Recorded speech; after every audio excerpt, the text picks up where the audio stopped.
Here we are. We are early, but it was announced that we would be early.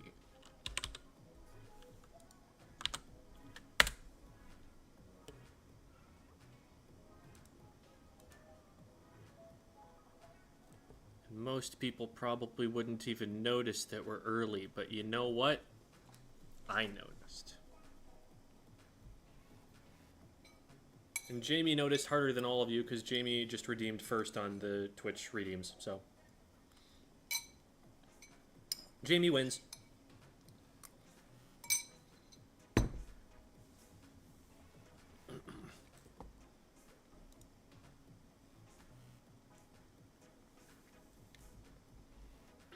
Eating a little bit of soup because it's hungry time.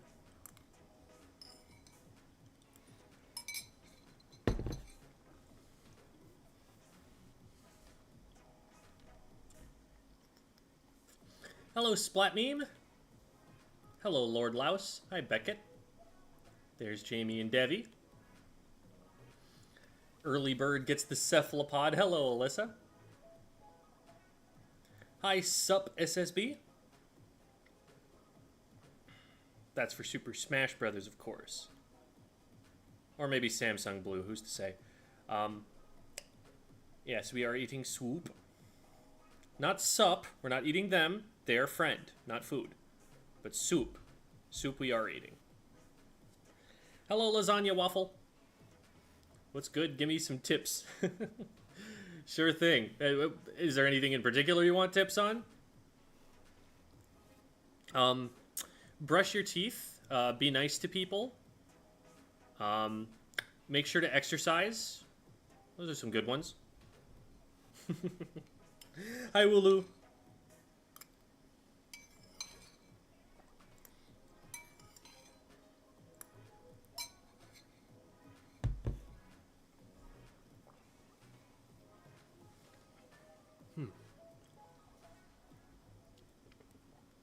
And hello, Robin. Hello, Resmi.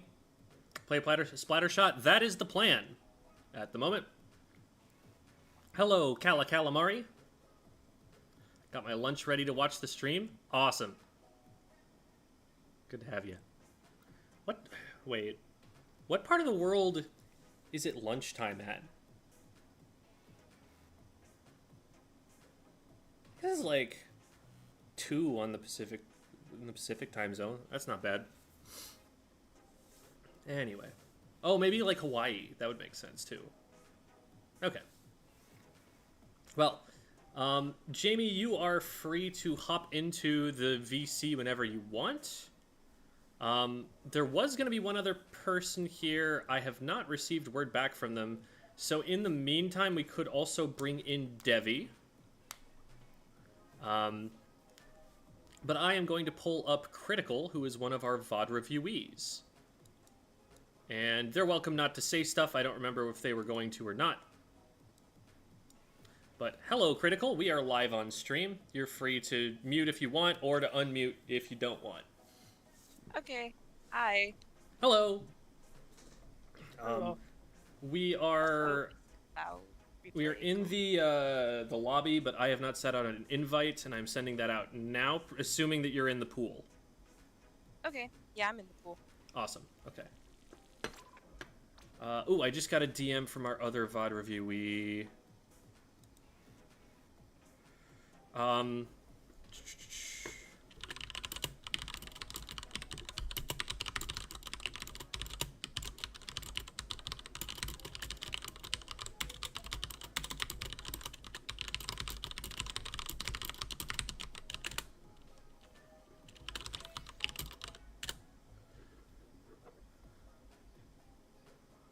right. So that's you, Critical? Yes, that's me. Awesome. My username is it's a meme one, so it doesn't match up with my Discord one. No worries. So I'm checking. We have also Oakley, who will be our... Well, we actually have 3 VOD reviewees today because one of them is left over from yesterday, but the third one is not going to be playing with us. There's a schedule conflict there. So, All right. I'm just waiting to see if we are gonna have them playing with us, and then if not, we pull in Devi. OMG, moist critical? No. I get that all the time. It's funny because he does play with sticks. Oh wait, no, it's the other VOD reviewee that plays with sticks. My bad. I'm getting confused. So we were almost there. We were almost there. I think you're talking about Charlie from like Moist Critical. Yes, Moist Critical, Charlie. Okay. I'm a different critical. Yeah. I had this username longer than he did though, so Really? I'll fight him for it. In my head, he's actually. It was my understanding that he had it for a pretty long time. So dang. Yeah. From like 2008 or something. Yeah, in my head, it's mine longer than his. We're gonna headcanon to a different reality. Yeah, exactly. I've been using this since like my DSi when I was like 4, 5 playing Pokemon. It's mine now. He can fight me for it. At this point, he could probably hire someone to fight you on his behalf. But... No, literally. Just woke up very late. Oh, okay, makes sense. Hi, Sai. Lights. I used to. My name was Big J. I'm assuming that's normally pronounced Colin, but now it's Kowolin. First time ever in your stream, you just randomly showed up in my recommended while playing Anarchy. What exactly will be happening today? So the first hour or so is going to be us playing Anarchy Open. And then the next little bit is going to be us VOD reviewing for the players that we're playing Anarchy Open with. So we've got Critical in here already. We're going to have Oakley in here soon. Hopefully. Maybe.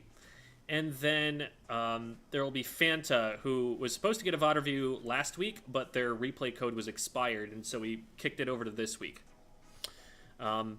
At this point, I'm going to say, hey, Devi, come on, hop into the VC for now. If we hear back again from Oakley, then we'll pull them in, but it's been like 5 minutes since they responded, so I don't know. But hopefully we'll get them in pretty soon. Oakley says we'll be right there. All right. So maybe we will see them sooner than I thought. How about we get one game with Devi, and then Oakley should be ready by then, I would think.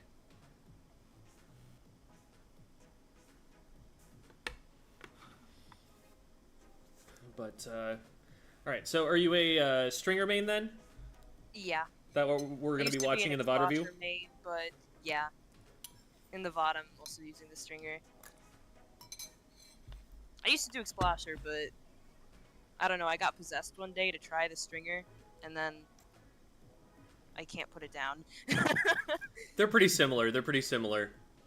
Yeah, that was one thing that was helpful, is that it's basically like the same mechanic, it's just longer range and less of a pain explosion. Mm-hmm.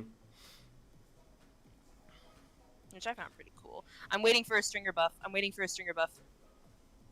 Aren't they? It has been 242 days since the stringer update. Oh my god. I didn't forget. Or Z-Tech. Z-Tech would be on the same page. Yeah. Wonder where they are. May I ask your pronouns, by the way, Critical? Oh, I go by Sorry, what? I go by Annie. Like, Annie. Okay, got it.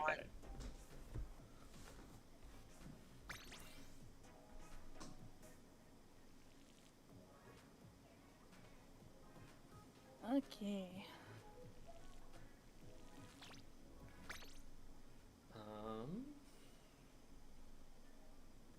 Yeah, I think we'll just go with this.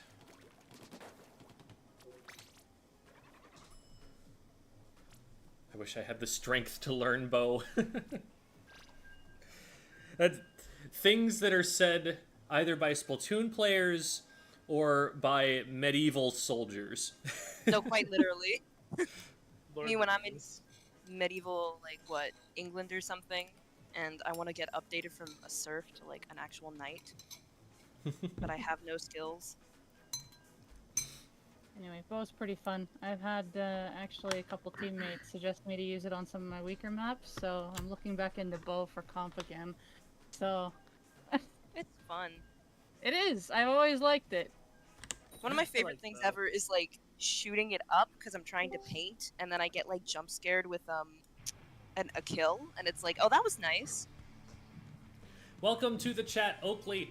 Or if you want us to Whoa. call you Crow instead, we can call you that too. Just let me know. Hey, Crow. Hello, Crow. Hey.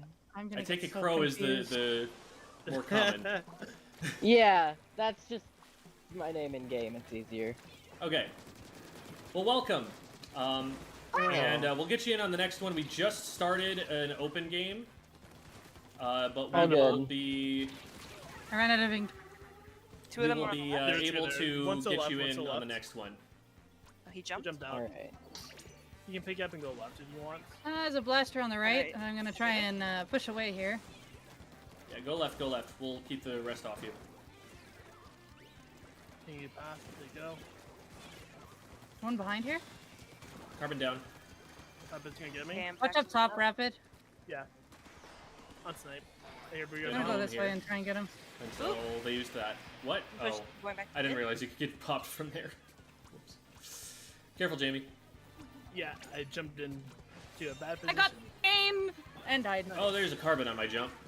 There's one in middle. Mid. They're pushing No, mid. it was not in one other was there. Uh-oh. This Uh, might Go be on, bad. box. Oh yeah, yes. that might be the jump. Yeah. Oh, someone Oh, DC. DC. Oh, did I DC? Someone did. Yep. Yeah, it was you. Ow. It looked like you were we standing had to still play for a outs. second, and I was worried that might be Oops. happening. I This may should have the still worst be internet going, ever. right? Yeah, Yes. it was past time. Let me see if I can connect to a different Wi-Fi. Hello. Goodbye. Nice shot. Cool. There. Oh, One in hello. front still. Okay. That was I actually got who I one. was aiming at, and I missed. So I was surprised to get anything. Traded. There you go. We just pushed this right? Basically. Rapid's gonna be up Ah! Rapid And a down. machine. Dang. 10 Swimming minute in. ban. Oh, we're dead. Words. I I've was had a respawning day at that today. point. It's all good. Knots up. They're One right up. stack. Got him. Oh, there's a machine. I marked the machine. Oh, I'm gonna Almost die done. here. Nah, I think well, maybe now. Ooh, it gave me a 10-minute ban. I got the machine. I'm down to carbon mid. I'm dead to rain. That box. There's All someone gonna in be on mid. you, There's a Jen. lot of paint in mid right now. Sniffs the If carbon you're out. cool, yeah, if you're cool Good with job. painting mid, Jamie, be Yeah, again. amazing. Okay. Watch right side. I thought I saw someone dropping Blasters. there. Blasters in the middle. I marked it. They're weak. Carbon Watch out, top carbon right. right. Carbon. I poked it. Watch out. Okay, they're hiding back right, but someone's pushing left stack with the Rainmaker. Yeah. There's a third moving in. Traded. Yeah, incoming. I'm just gonna back up and shoot into it if they try to go left. Okay. They're not going left. No. They're gonna try and go. Blaster's trying to look right. Watch out, Gem. I can't believe that missed. I got the bucket. My bad. Heal. They're pushing left. I Rotating need right, help. but I I won't get got there the soon. rain. Beautiful. Flank left, flank There's a left. blaster, Carbon. blaster's in front. Someone help me pop this so I can drop it, but there's a blaster below me. I got the blaster. Oh, no, it's weak in front of me. There's two in front. Watch out for Zuka. I don't know where carbon is anymore. Someone's there's gonna push Zuki. you around the snipe. Someone's going around the ramp. Okay. Traded. That is drop down, right? Yeah. Yes. I missed. Okay, blaster, booyah. They're coming One over the dropped. top. One jumped. One jumped. I'm gonna go down. We Okay, got it. We nice. got it. We got it. Nautilus is across. That's Yep, really- they splashed down. I can't go too close. I poked it. I still poked it, but I'm down. Rain got me. Okay. Got one. Nice. Wasn't rain. Oh, one's That pushing Rainmaker? one's pushing the street. Got carbon. Nice, nice, nice, nice. Nice. Three down, Healing up. just bucked Just it. machine. Don't let him give jumps. They can keep it fat. That's What? There was That's a jump. what I say. Oh my god. Feed it. Give it ink.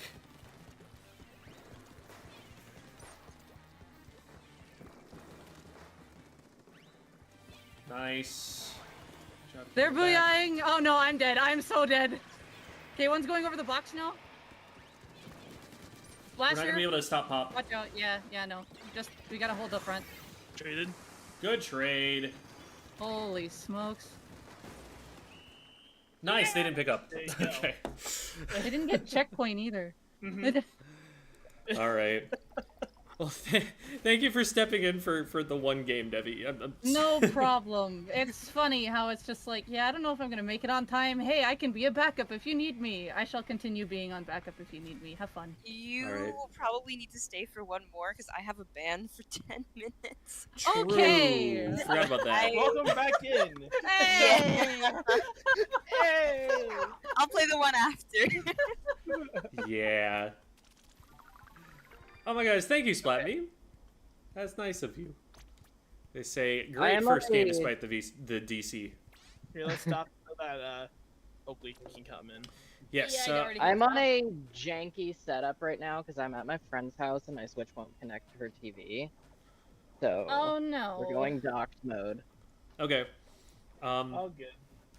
Do you have the pool put in? Yes. Okay, I'm sending an invite now. Also, may I ask your pronouns? He, him. Gotcha. Alrighty. So, lobby's up and invite is sent. Perfect. Alright. And we have a cooler now! Yes! Unless you were going to play something else, that's fine. Yay. But Oh no, Trislash is perfect. awesome, awesome. That's pretty cool. Ha ha ha. Haha, I think haha. Nintendo should add a trigger with cooler. Just for me. Yeah. I don't think it would be just for you at that point. Just for me. Everyone else doesn't get to play it. It's just mine. Okay. You just- get the one just special modded copy. Yep. It's just for critical specifically for you. I'm going to play the bow because I need to work me. on Yeah! my armor. You're playing Do with it in my vanilla, right? spirit. Yeah, I play vanilla. Alright. Because the Super Chump one just makes me sad. Why? I don't like it that much. It's really good when you're with teammates. That's kind of true. I'm just used to solo queue. You just I shoot only out use it baby for- shields for your team when they're trying to engage. But it's just so sad. They're friends. They're supposed to make you happy. No, they Little just smiles they on just them. remind me of, I don't know, something sad. Anyway, it's a substitute if you have a lesser paint comp, but you know. Yeah, true. I use that in Turf War only.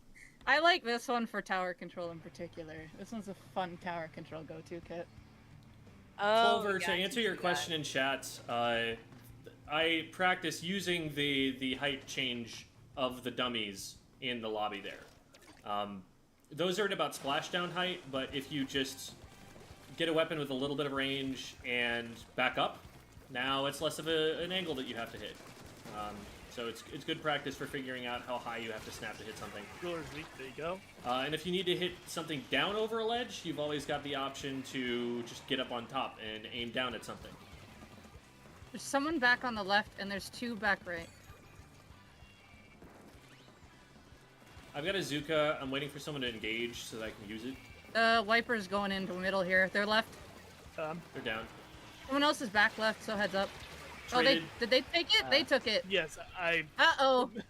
I Well, that's hit my- checkpoint. Aerospray flanking right. Okay, well, I gotta go like this. Or that's not the flank. They're going right. There's two on the right. There's Pop. I got two with that! Let's go! They are so stuck. Roller Last one's fine. roller. Okay. Here, critical I put on my view, just I'm just gonna in case. I'm gonna pick it up. I can't see. Oh. I was Two watching on the left. stream and I was like delayed at like 10 seconds. Yeah, here you go. This one's live. Nice. Oh, Ouch. bamboo top left. We're getting oh, rushed. there's We're getting two on rushed. you. Protect rain. I can only do so much. Okay. Okay, they're gonna get pushed off. I don't know which is a better corner to back up into. I think Do it's we just want running Devi forward. on Rain? Probably. Yeah. Roller on me. Nice. Stop Rain, stop Rain. Okay. Stamper's weak, didn't get him. Bows on greats. They're jumping. with They're Stamper. jumping to the other side of the loop there. Oh my god, I'm forgetting Yeah, my own roller. callouts. One on the right. One on the right. One on the right. Behind you. Stamper weak. Pearl. Getting a jump. I got him. Jump got me, but I got them. Okay, I'm just Thank you. putting this in Yeah. mid. I know they're 3 down, but I want it in mid. Cooler. Someone watch the top right. Bamboo goes there all the time. Yeah, they're I up there right zooped now. it once, I but they're tapped guarding them it. with the Stamper's first on right. I heard a booyah. Dude, I'm- left Yep, side. on left. I hit somebody in mid There's too. something on left. The sword. Roller Sword traded. down on left. Someone else is bottom right and someone's top right. Oh, this Put shouldn't be mist on. forward. Here, Zuking. Jerry. I heard the booyah. Got one. Oh, the Right. booyah's right here. I'm stuck. No. One weak in front of Rain. I watched that happen. That was so sad. I was like, I don't have enough Down to bamboo. power. They're pushing from right. Help Yeah, Jamie. there's two. There's two. There's two. I'm the only one. I'm right behind you, but Crow, back up, back up. We're still fighting around Rain. The Rainmaker. there's still someone on that. There you go. 3 down. Up by the grate was the last one. They Yeah, it's just they aerospray up there. respawned. They're booyahing. Ooh. I'm down to this booyah. I'm stuck again. I died too. I didn't see the roller in time. Jumping to We'll be Debbie. back to the Debbie. Great cooler There's 2 on the placement. other side of that.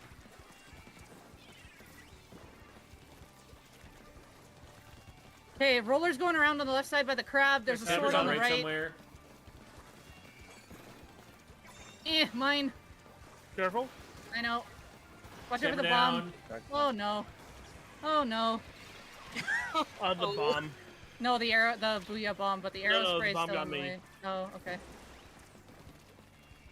There's a lot in that corner. To your right. Aerospray on. Oh god, they're right on top of me. Yeah, there's a roller up. Yeah. Oh. Yeah, I thought we were watching the right. My bad. Yeah, same. It's all good. That's a. You're gonna die to the roller. Yeah.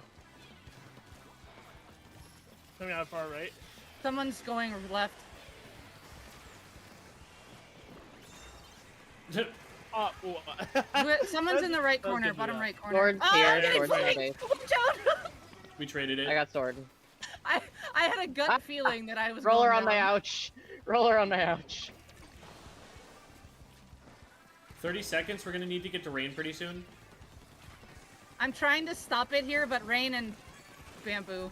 Roller got We me. have nobody defending. We have nobody defending. They have this clear shot to the Yeah, goal. we. Good. I, left is supposed to be a flank. Not everyone follows me out. Okay, Kinda I looked haven't Like, wait, I'm the only one here.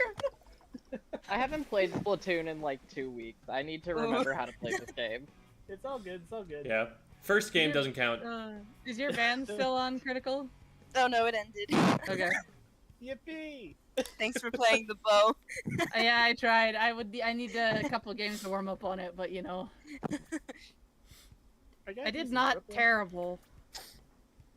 No, you did pretty good. I think 3 of my deaths think were you to did pretty booyah good. bombs because I was stuck in a corner and couldn't jump. Okay. I have hit stop. So have I. 'Cause I've I'm trying gotten to a make request in something- chat to use 52, so I will try. Hey, you were totally using that the other night.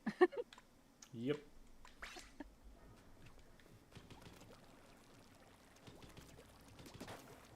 No, Escape from Tarkov is just a standard PC FPS, but it's kind of battle royale in the sense that you go out into a field full of like 100 players, and you have some mission that you need to complete, and some of those players are going to be hostile. Oh, did you resend the pool invite? I'm sending now. Okay. Let me put in the password.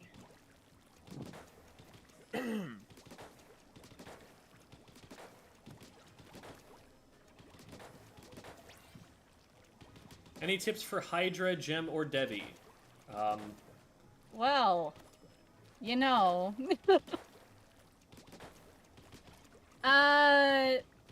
The main thing I need to know is what in particular. Let me know in chat and I'll respond to you there. Yeah, Gaby. like, what in particular? I just need a little more specification to go off of.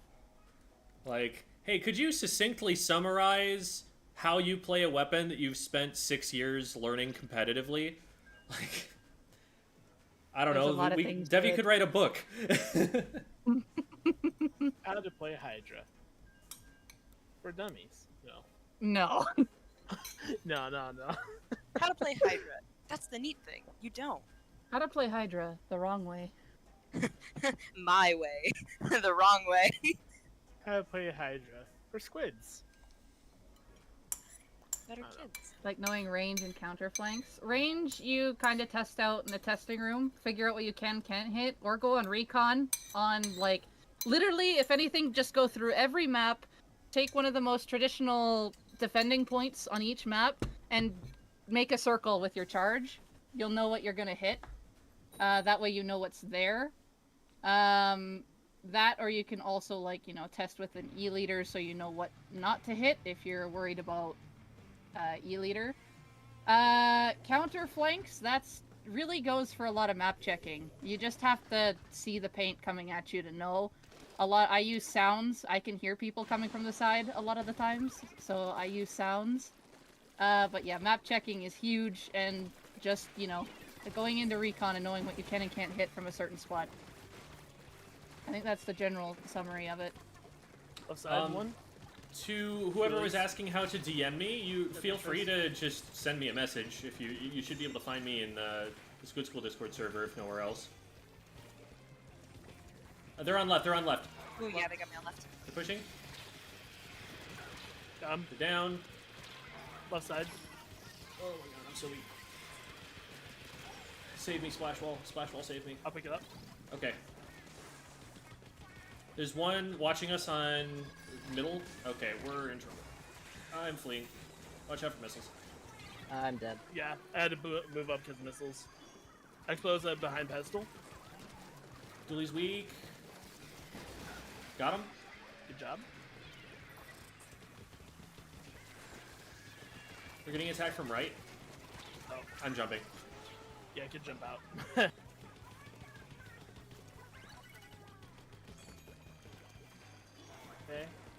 They have splashdown. Watch out for Splashdown, Explo. yeah. Behind your jump. I tapped the guy. Wailing. Doolies are trying to engage on right. Got him with the whale. Yep. Explo's. There's nothing I can do about that. Okay. I did not see that in time. Can you stop that? Good job. Ooh! Oh god. Two on the Two behind right. Rainmaker. Traded. Good stop. Got him. Just Explo. I'll just pick it up and take it left. Okay, 52. Explo's Not weak. 52. Explo. Explo's following Rainmaker over there. Tap the guy on left. Oh god. Doolies. Need help Doolies behind. Got him. What do we call that? Like, the bunker? Tunnel. The pass. I call it pass. The official call out is tunnel. It's like on the call outs list. Oh. They're all around there. Oh, that's, okay. So they're You are doing alone, so be careful. They're Just missing. taking it right. There's gonna be someone at goal. At goal is Reef. Fighting Reef, missing everything. Got him. I'm down. All right, just Traded. Explo. Rain. We're right in front of Jamie. Explo down. Beautiful. Nice, Let's nice, get that nice, pop nice. and get it moving. We're gonna be respawned, so we can't take it right. Yeah. I'm gonna paint up in front. Play conservatively with Rain for now. Okay. Tetra's on me on left. Got him. They're down. Nice. Wailing. I'm Left going side. in. Their bows going in. Got one. Oh god, what is next to me? 52 in mid. On right. 52 On right. coming 52 from behind. behind. Nice. I'm just going forward. Nice, nice, nice. Careful. Reef is gonna be watching the jump. I have to stop them. I'm down. They're behind you, Jamie? Nice! Nice, nice. Didn't want them to get it back up. Yeah. That slows them down a They're lot. all That's on good. me right here. I'm dead. Yeah, they're Can all. we get yeah. when everyone's alive? Can we Okay, get got someone one. pressuring Oh, on right? the whales shoot. Be careful. Follow We're them. going to be a little bit staggered. Ooh. We're heavily staggered now. By goal, Good job. nice. That's Louise. So Average staggered. Julie's Try player. to play a little bit conservatively. They haven't picked up so yet. Everyone's back. Okay. Yeah, they're wasting Yeah, I a think lot of time by not picking up right now. I guess they just let it reset.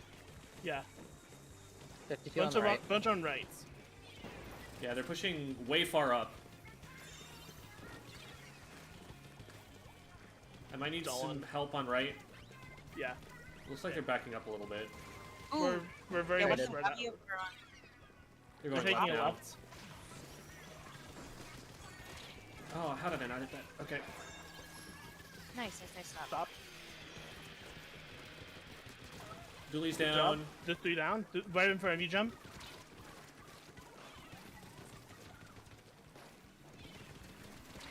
52 on Taking me. up They're in jumping this, to left zone. Ooh. Traded. Good trade. One of them's Behind? flanking. They're surrounding cooler.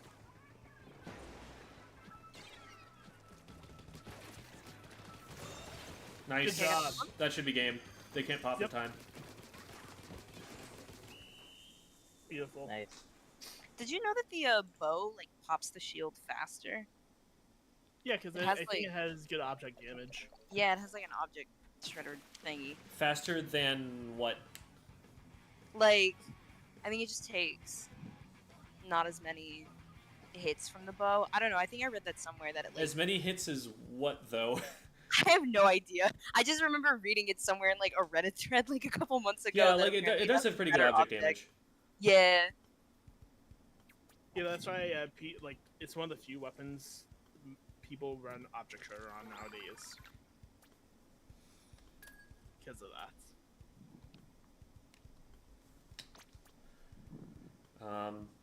Hello, Jules. Jules. Magic says, Jim, if I wanted to use a tri-strike on a shooter for tower control, would Splash or T-Tech be better? It depends heavily on what else your team needs. If you need slaying power, then it's the T-Tech. If you're looking for higher paint output, then it's the Neo Splash. If you're looking for like the ability to smoke screen, Neo Splash is really good, but T-Tech still works. Like you see Neo Splash paired sometimes gem? with like Volti's Carbon on Alliance Rogue. Because Another Oh, there's gem. another gem. oh my god. Imposter! That gem was on Symphony. I don't think many people will know that team nowadays. Now that I think about that. They Yeah, get they're popped. all in the other block area. One coming left. Two coming left. Oh, all of them are left. Got one. Weak on Traded. left. This is Got him. Anarchy. Wipe. Nice. Pick up and go. Move it left, move it left, move it left. Careful about rail. I'm above them. Oh god, there's another one. Good job. Team Oh me my pay up God. for you. Oh, frick, frick, frick, frick. I'm down. I could have done so much more with that. Careful, you're last. You're last.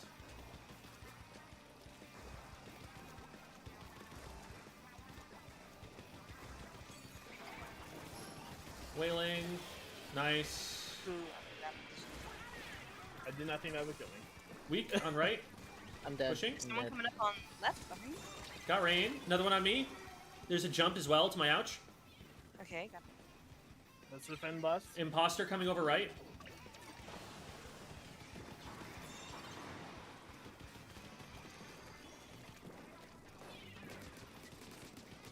Try to prevent pop here. Okay. Well, we're alive, so there's that. They're behind pedestal. Got another. They're gonna get pop again. But they They'll do not pop. get to score. Another one weak. Weak on right, weak on right. On right, on right. Ooh, I see. Traded. Still They sword. still jumped over. That might be a check for them. They have a beacon really close. Do they? Yeah. Yeah, they do. Behind the box. Ah. Good stop. Then to Flanking them on right. Oh, are we stopping it? Got Got it? it. Yeah. Oh, they got me. Oh my god, I'm down. They're still at goal, they're at the rain.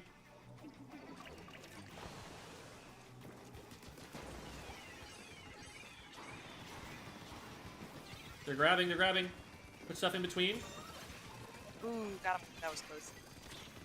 On right. Oh,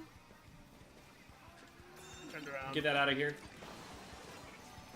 Jump it Oh, off should I if you need reset to. it? We don't want it near our goal. alright. Taking it with me to hell. Let's get back mid control. Wipers on left block. Am I out? Come. Alright.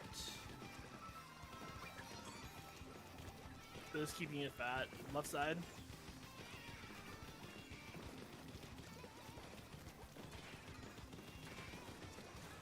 Then sword. Two left. Alright, I'll watch the flank. Careful, Crow. T-Tech on right. Let's go. 52 is in our... No, they jumped back down. I've got Killer Whale ready. Alright. Let me know when you're going in. Okay, nice. That's one down. Let's start moving up. In. Nova's on the left. Oh. Nice kill. Fire screen. Ah, T-Tech on my out. I'm having. Ooh. Mm. Fort.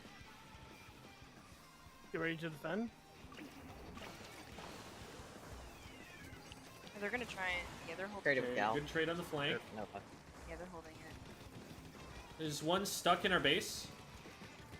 It's Gal. They jumped.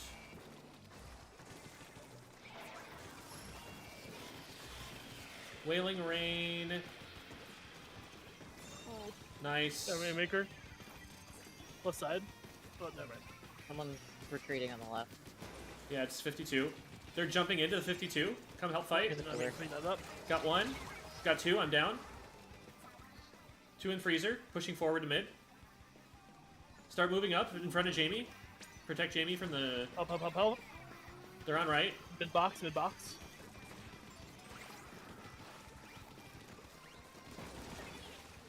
Got one.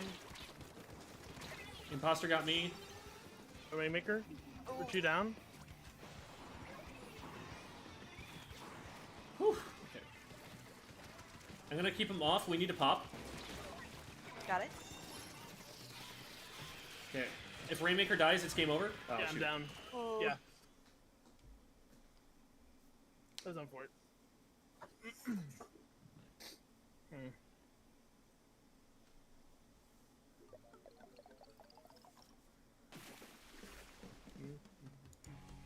The imposter. The impasta. Baker. We gotta take him to court. That can't be Right. legal. Not again. Yeah. It's something that I genuinely really don't like about the Splatoon community, that we just, like, decide it's fine that we're gonna have, like, 4 people whose tag is Storm and 4 people whose tag is Pika. That's not confusing. That's not god-awful for branding purposes. We're just going to allow that to happen.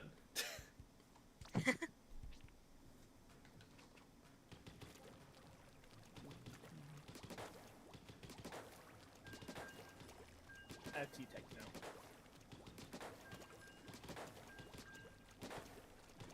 Gem lost Insane Tomato, but Gem also won. So who's the real winner? The friends we made along the way. I was gonna say it's Gem. Oh. You don't know which one I'm talking about, though.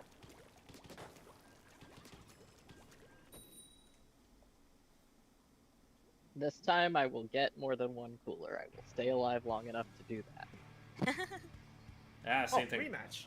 Alright. My Switch is propped on a tissue box, which has my laptop propped on it. So That's definitely a setup. Yeah. I will not give any adjectives, but it is a setup. It's not the worst setup I've ever heard of. It's better than my setup when I played with the Switchblade. When you played with the Switchblade? Switch The light. Switch Lite. Okay, I was like... Oh, Anarchy Nova got me left. Yeah, we play with the Switchblade. But, like, yeah. It is a toy. I was Oh my like, god. oh my god, monster. I can't Hunter. believe I missed the paint on the side of the pedestal there. That was a free checkpoint that I just whiffed because the shot didn't Oh, I hit the thought we side. got it. Shoot. No. I should have got it. I had the time to get it, just the shot that I fired hit the top of it instead of going and hitting the side. Stop check, stop check. Ah. I didn't get him fast enough. No, Someone's it's all going good. around the right back. Okay, I to our see him. final. Cooler here. They're down. Nice. Go left. Start paying out left. There's a left flank. Their left flank is down. Got him. Go, go, go, go. They have a beacon underneath the tunnel. Go for it, King. Thank you. I took out the beacon Thank you. and the jump. Oh my god. 52 got me. They dropped behind. Got him. Nice shot. I'm backing up a little bit. Got Careful you strikes. there. I'm dead. Yeah, you're safe to jump. Jumping in. Just gonna keep the pressure. One on me. I'm down. 52. I was No, able it's to push it a little bit. Anarchy Nova. Mhm. Okay, Jet is weak. Hold it down. Oh god. You can back up, Crow. You got a splash wall behind you.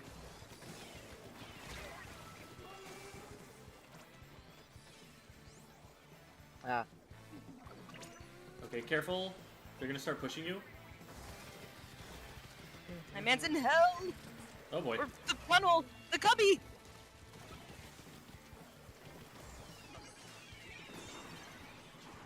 Oh, I'm Oh, about to die. getting out of there. Got one. Wailing left side. Nice, nice. Got him. Should I pick a brain or is Yeah, anyone else? you can maybe pick it up because I have strikes. Nova Okay. on me. I mean, They're on left. They're on left. Viper's Jamie, mid. behind you. Viper's in mid. They backed up. Got him.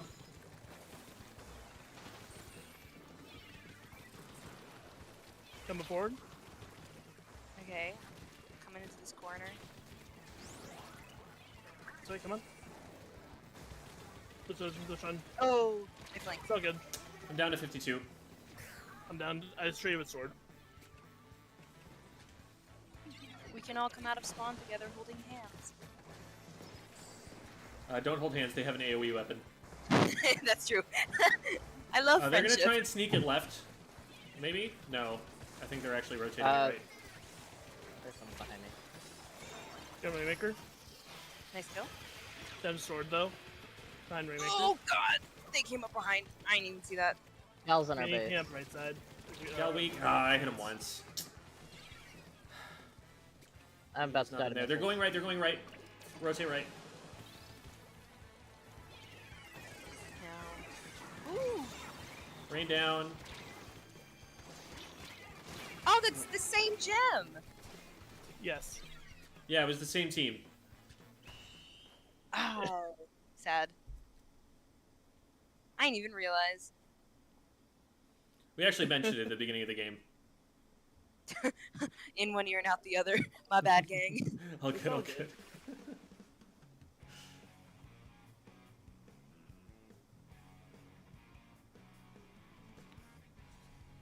Wait. PK's the Dark Soul. How are That's league like battles on the still not splash in the side. game? Because Anarchy Open does everything that league battles ever did, but better.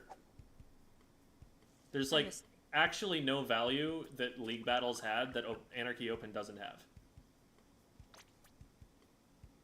I miss League for the fact that it would put, like, sweatier teams into League instead of having them in Anarchy Open, because sometimes I just want to play casual ranked. Because, like, I guess the one thing that League did differently that might be considered a feature is that you had to have a full team, which meant there's a little bit more coordination involved with that. But, Yeah. like, that also makes it so that you're not going to get matches very quickly. Because with Open, you can lobby up with any number of players, but with League, you can't. So That's true. League I was just wish often there was very a bit dead. of a separation between like an actual competitive one for teams and then like Anarchy Open being more of a casual ranked mode since your rank barely goes up or down. Yeah. I mean, what you I can just- do I don't want to is... log on and then get met with like world champions, and I'm just like, okay, that's fine. It does Ooh, that was bad. have matchmaking, and I imagine the matchmaking would only be worse if there were fewer people in the queue. So you probably wouldn't want more... Like, that's a big part of Splatoon's game design, is making it so you can get matches quickly. Pretty with dualies. Maybe I'm down. pushing right. Yeah, they're pushing right, they're pushing right. Oh, nobody's in the way. They get it. Yeah. Oh, Nah, I'm dead. Nope. Dooley's pushing up. We get this pop. We can let, there's, okay, nice. I was gonna say we could let it reset. And On me, just on me, push in. dualies. They ran up. We got a see pop. it. Hit him once. Got him. Good job. Alright. I'm letting it reset. Okay. I'll defend, pin up a bit. Flanking. Oh my god. Traded. Okay, cool. They picked up, they picked up. Okay. sneaky. Yeah, just keep the area painted in front so that they can't swim up to it. Alright. Jump. Squeezer should have got me there, but didn't. Get that reset. Oh, I'm being flanked. Thank you, Crow. Nice job. Cool. One on right, hit him once, nice. Dualies on me. We're going for pop. How did they get it? We had 3 people on it, dang. It was like a couple hits away from for them.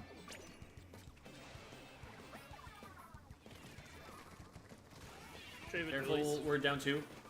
Yeah. I'm backing up.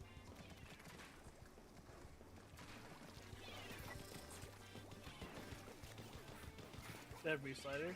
You alright?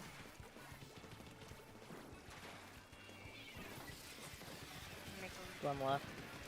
Pushing up, pushing up. Oh shoot, there was someone behind me. My bad. They're pushing Crow. What? Ah, shit. Ooh, Just brief, that just was brief. unfortunate. How did I survive that?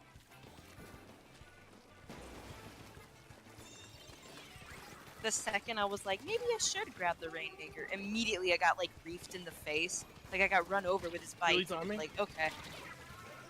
Behind Rainmaker. One Rotate. flanking right as well. I'm not jumping. Whoa. Oh, that was kind of laggy.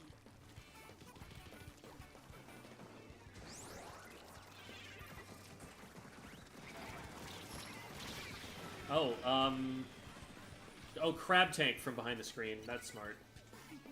So that's part of their play. They're putting screen out and then crabbing so that you don't see the crab.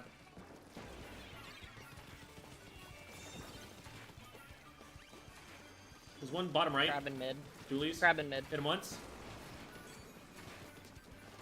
Got Doolies. Squeezer watching me right. Waylane. Okay. Oh, he picked it up. Got dualies.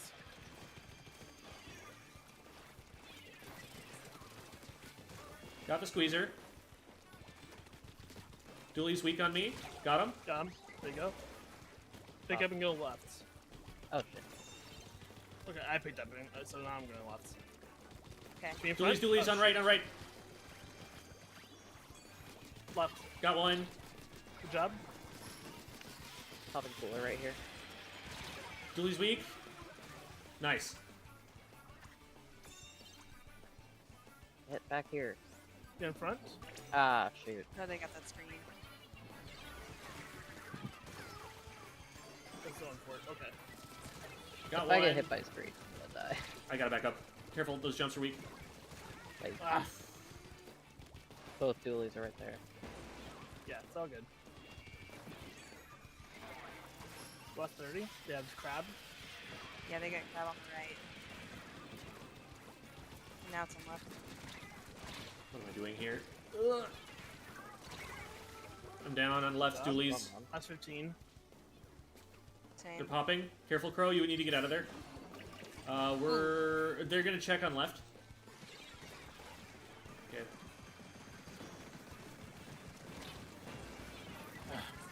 I'm for it. Ooh. Unfortunate. Yeah.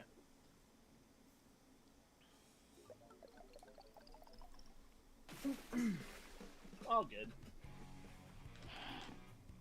Alrighty.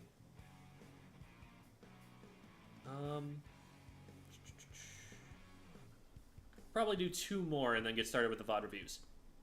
Okay. Sounds good.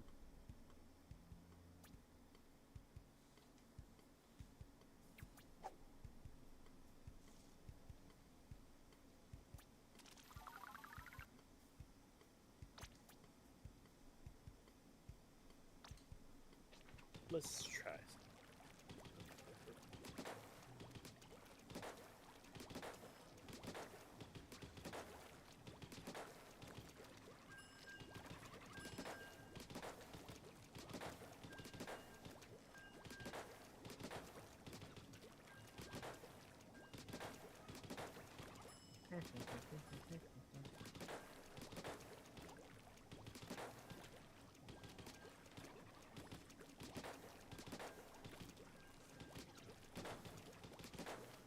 June. What was that? Jamie switched to junior. Oh, Yeah. okay. Yeah, Jamie was a junior main in Splatoon 2, and still does a bit of playing it now. I miss main power up. I'll miss the damage up aspect of main power. Yeah, I used to be a roller main, and it was like I had a hat that was full main power up. It was so nice. Now I'm just left with scraps. Roller is in a really good spot right now. Oh, they're Roller carving. Careful, it. Crow. You don't. I was trying to get away from you because there's AoE, so we don't want to both get. Yeah. But good job getting out of there. Or underneath. One dropping right. Oh, I should have this. I should have had this a million years ago. There we go. Ooh, Where is this guy? Oh, we found them. Okay, I was on top of the box, good sir. Got the carbon. I got. Hammer's down mid.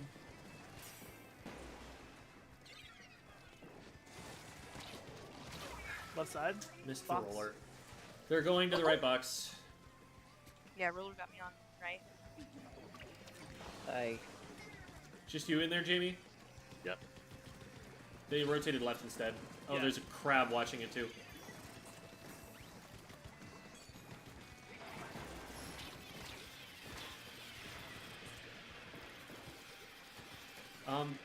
Is there anyone to stop us from just taking it left? Let's go left. Okay. Just run, just run, just run. Okay. Yeah, they're still on right. Oh, yes, there was Oh. again sharking. This Hey. sploosh. Yeah, the shark. Okay. Well, we tried. Turn of the century world champ. That was their splash tag. Oh, damn it. Oh, he's weak. Oh.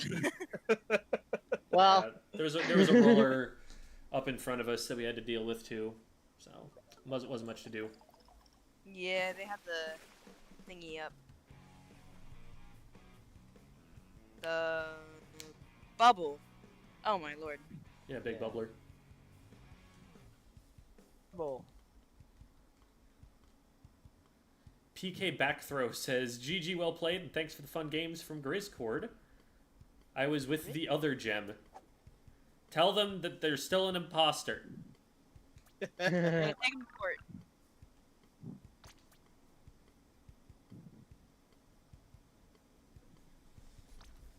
Straight to court. Do not pass go. Do not collect 200. Copyright infringement. Get me Phoenix, right? Objection.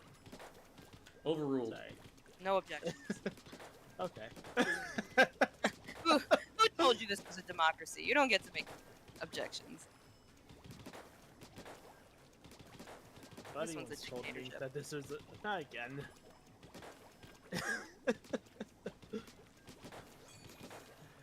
Not again, Jamie, who has been reading all of the Warhammer 40k lore. We're not reading, we're watching. Oh yeah.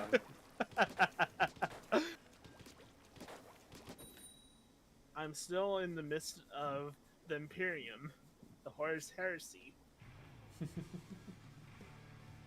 Not this map again. Again. I kind of hate Undertow. I'm gonna be real. I'm not a fan. This is the only mode that I'm cool with it on. Clam's like, eh. The others are I don't bad. mind so much for like tower. Yeah, I guess Tower's not bad. I actually probably like Tower better than I like Clam Blitz. Thinking about it. In that corner left. Got one. There's another one behind Spine. I see Flushing him. it out. They backed up to strike. They're I had on to the- back out. Oh, Okay, I'm back. Crow's gonna need help. Nice. We can pick it up and Can I go. pick it None of me. Last Speaking round of I that, had- well, Jamie's, Let's rotate it left a little. Jamie can protect, but rotate left. Go blaster. Make sure to stay behind cover. I'm down to bomb. Okay, watch left. Careful right in front of you. On left, on left. Got him. Good job. There's a. Oh my lord! You good? You're good? There's one Carbon behind on. you. Kidding. Roller. Totally had that one. Carbon's behind you guys. Got a blaster Good job. down, carpet down.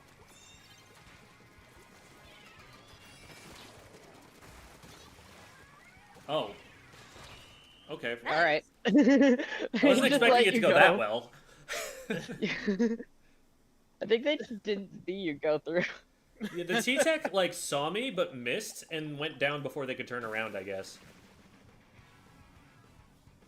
I figured I'd get like 2 feet past them and then they'd turn and laser me, but then I was like, oh, they're down. Cool.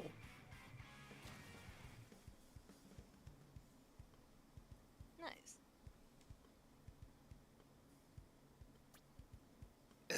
Oh, I'm so sorry. Excuse me. I agree. All good. I got them locked and loaded. I had nachos for lunch. There you go. Nice. I'll do it. nice. All right. We'll call it there for the games, and we're going to go and VOD review now.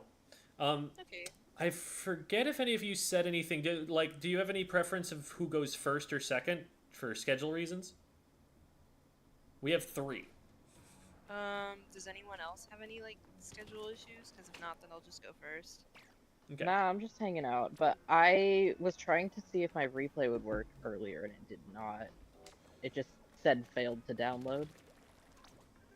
That And might, it if you're trying to download your own replay, then that probably won't work. Okay. Let me put in what you gave me and see if it works. Yeah. The other question is this from previous patch? Because that would be something that would mess it up.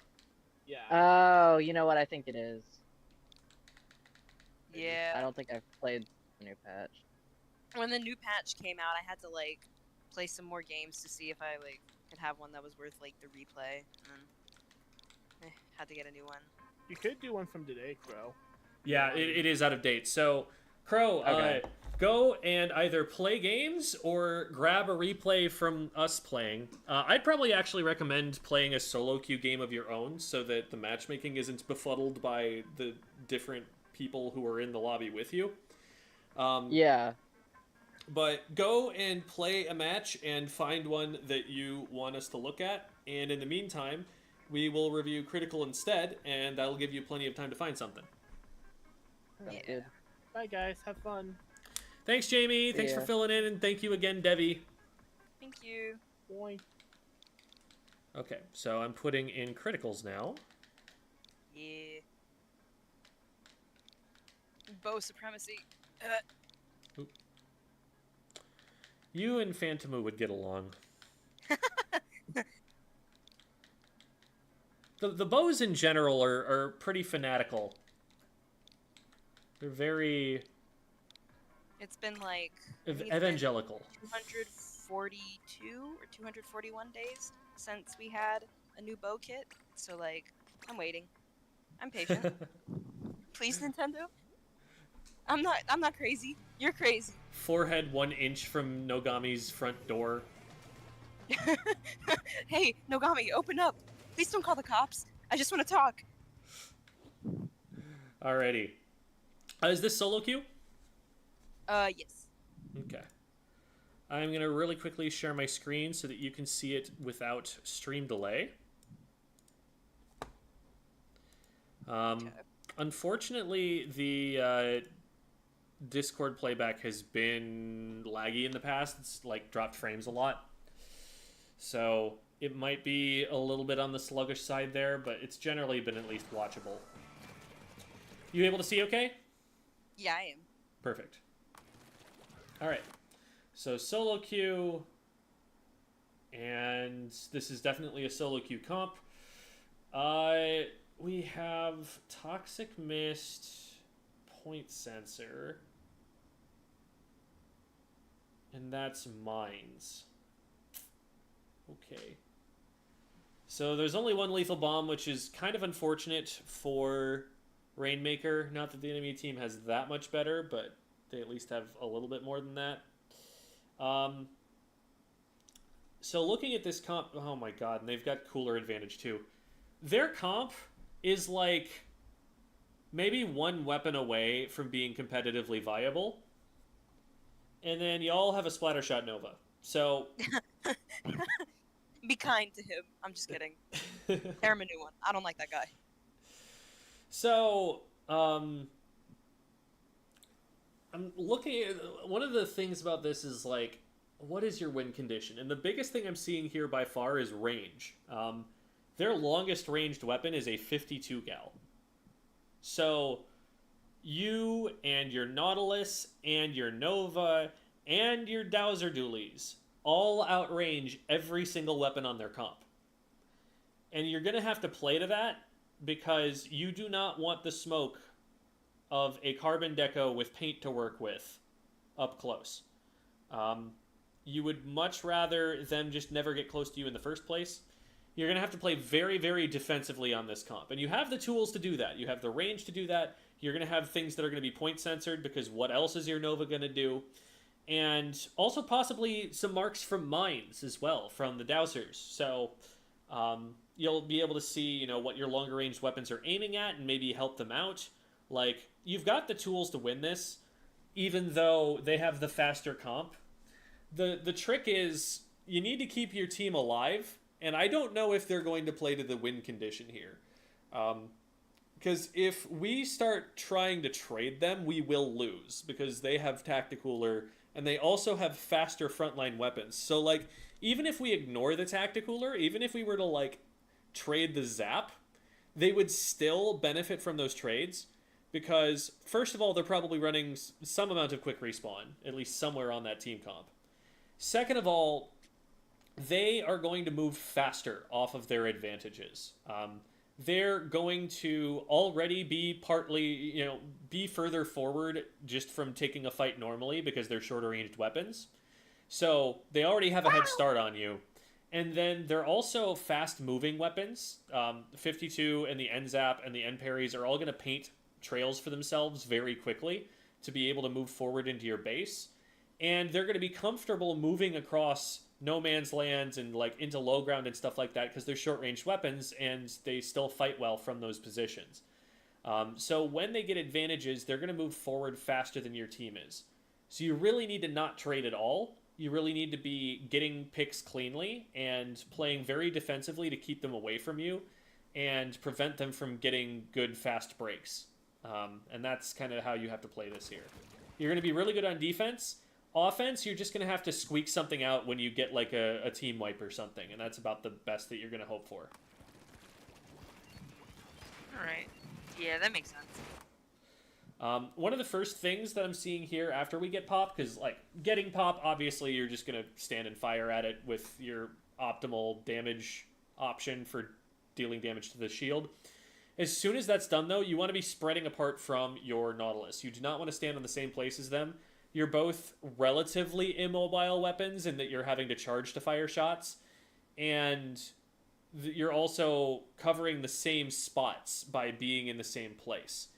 So you want to take at least a slightly different angle. You at least want to be able to see around different pieces of cover than they can.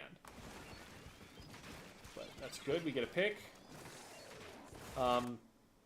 Now, what's nice there is that your Nautilus moved away from you. They recognized the situation and stopped standing on your toes. So we like that.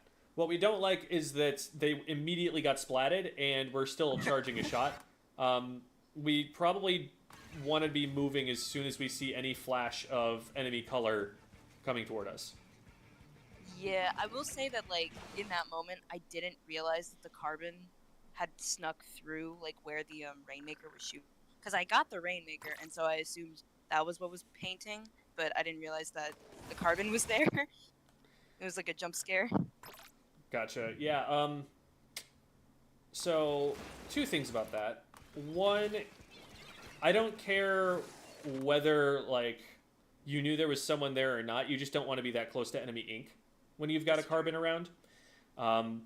Secondly, what you can, like, if you look carefully, you can actually see that, like, there is paint that's flying as a result of something other than the Rainmaker shot here. Like, you can tell that there's a roller flick that happened. Wrong button. There we go. Before the Rainmaker shot detonates. So take a look at the bottom of the screen here. That right there was a roller flick, and the Rainmaker shot hasn't actually gone off yet. So, the thing that carbons will do, because, like, you're right that was sneaky, that was tricky, that was subtle to see. But that's what carbons are going to do. That's just kind of how the carbon is going to play. They will use whatever explosion, whatever smokescreen they can to close the distance. So when the Rainmaker shot fires off, they're going to try and swim through that a lot of the time. That's something that you see Volty doing a lot. That's something I've pointed out in a video. So any enemy ink that is near you, you need to treat as though there's a carbon deco in there unless you explicitly know where the carbon is. And even then, there might be a 52 or something. So still just as scary. And that's what I mean when I talk about playing really defensively. Like, you gotta just not let that paint be next to you or get away from the paint. Like, those are the two options that you have. If you stand there next to enemy ink for even more than a shot, you're probably just going to get sharked. So, let's see what happens after this. We've got 2 players down, and then another goes down, so we're staggered, which is not ideal. Given that we're staggered, I would not want to be spending too long painting up here. We're going to get that special filled up just by firing into mid a couple of times. We don't need an awful lot to be able to get there. So I'd probably be trying to get further forward so that I can help them with both my main weapon and my special weapon, instead of just the special and then having to, like, spend some time swimming while the special's going off.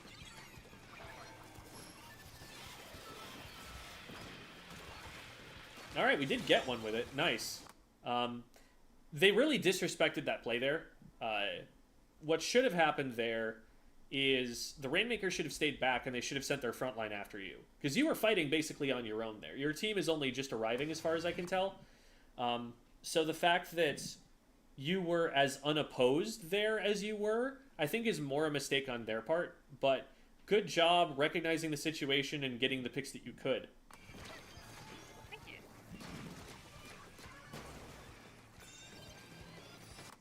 If I see this kind of situation as the Rainmaker carrier, if I don't think there's anything in front of me, I don't even worry about this guy. Like, it's one of them for one of us. Who cares? Like, that just means that instead of being a 3v3, it's a 2v2 out in front of me in the part of the map that matters. So you get them, which I'm surprised at, because they had Tacticooler, so they have the ability to swim out of that pretty easily. They must have just been, like, stuck committing to jumping or something. I don't like moving this close. Okay. You immediately stopped, and that is the one condition on which I'm like, okay, this is probably okay. But you need your front lane to get in front of you here to make this safe. They've got a bunch of paint around the pedestal, and they've had a decent amount of time, especially since you took the time to fire at that fight in the bottom left, that there's probably someone in your way before you can get the checkpoint. And because of that, we need someone to sweep in and get rid of that player first before we're going to be able to do stuff. So luckily, that shot ends up taking that player out. If they take out our teammate and they don't go down to our Rainmaker shot, then we get splatted here. I would like you to be further back most of the time. You had a hard read on where they were going or something here, so it worked out, but I'd prefer here that you just stay out of range, because if they trade you here, that's just... You've lost your whole fast break. You've lost your opportunity that you gained from getting the pick earlier.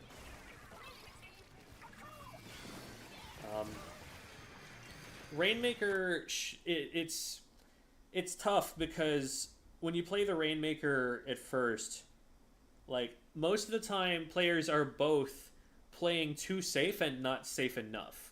They're playing too safe in that they won't take advantage of opportunities when they see them. Like, there will be like 3 players down and the rest of their team will be around them, and they'll sit back and fire a shot or two first before they recognize. So in that sense, they're playing too safe. But then also not safe enough in that they'll rush into the enemy team when they're not going to gain anything from that, or they won't wait for their teammates to get out in front of them first. So it takes a lot of patience, a lot of sitting back and like making sure everything around you is clear. But then as soon as there is an opportunity, stopping whatever you're doing and getting the points that you can. Okay. I like these shots, trying to clear them out of there. I don't like that your teammate picked that up. That was... was there a reason that you spun around there? Oh, I accidentally hit the Y button, so I had to quickly spin back around. Gotcha. That'll do it. I was trying to get out of there when he went down, and then I was going to use my special to keep them back, but then I hit the Y button when I was trying to go away. Yeah, so like, as your teammate here, I see these green shots flying right up over the pedestal, and I do not decide to collect the Rainmaker in spite of those shots. They just immediately go down. I probably wouldn't want to stay that close, because especially having spun around, you don't know where the player that got your teammate is. And you're probably still in range of them. So the fact that you don't get shot here is just luck, in the sense that they went after your teammate instead of going after you. They were in range to go after you and then didn't for whatever reason. Another thing is that you had popped Whale, and Whale reveals your position. When you see the speakers floating in the air, that shows a recent position of a player, and so you can often just track them that way. So it would have made you a relatively easy target, and you wanted to be careful. Another thing that you've got to be careful about right now is that there's ink, enemy ink on the bottom left. So at any point in time, the carbon roller could just drop over the side and land down there and swim in with this, and you wouldn't really see them. Oh, yeah. Speaking of him. Sometimes I say things, and then they happen, and it makes me feel smart.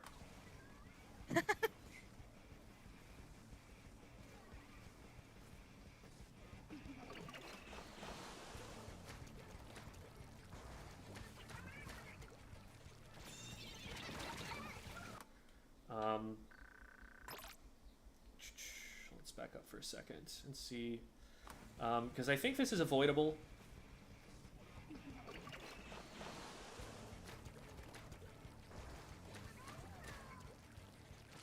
So we see the tacticooler marker while they're back there by our goal. We might have seen it slightly earlier if we'd kept our camera facing forward a little more, but what's happening here is basically we're just expecting our spawn area to be a safer place than it actually is right now. And we're kind of like not in the mode of like checking for the enemy team and playing defensively yet. So we end up, I'm not sure, oh, okay, we're doing this to throw the Toxic Mist further, I see. Because jumping now, we're completely locked in that position. And this player is just able to splat us. Although they didn't decide to move at all when they got hit by the whale. That's a mistake on their part. Kirby Kid has been going nuts up there. Got at least 2 during that time. So they're backed way up and probably shouldn't be picking up Rainmaker at all. So I would say pop the Rainmaker right there. Like, put as many shots as you can into it. You could possibly hit some shots up over the top, but you don't have a great view of them. And if you pop it, that's a big AoE blast that's going to get your teammates in, because they're not going to push up until this is popped. Sure, in theory they could, but they wouldn't be painting it, and so it's very likely that it gets popped on them, and it's just really unsafe to try. So popping the Rainmaker basically opens the door for your teammates to move forward around it and actually clear the enemy team out. And it might also work as a weapon. It might work to discourage them from being there. So that's something that feels to me like you get pretty certain value out of that. Whereas trying to harass the enemy team behind it, all that's happening right now is that they're respawning. Like, we got 2 players down, and then now that we've splatted one of them, there are 3 players up, even though we got 2 down previously.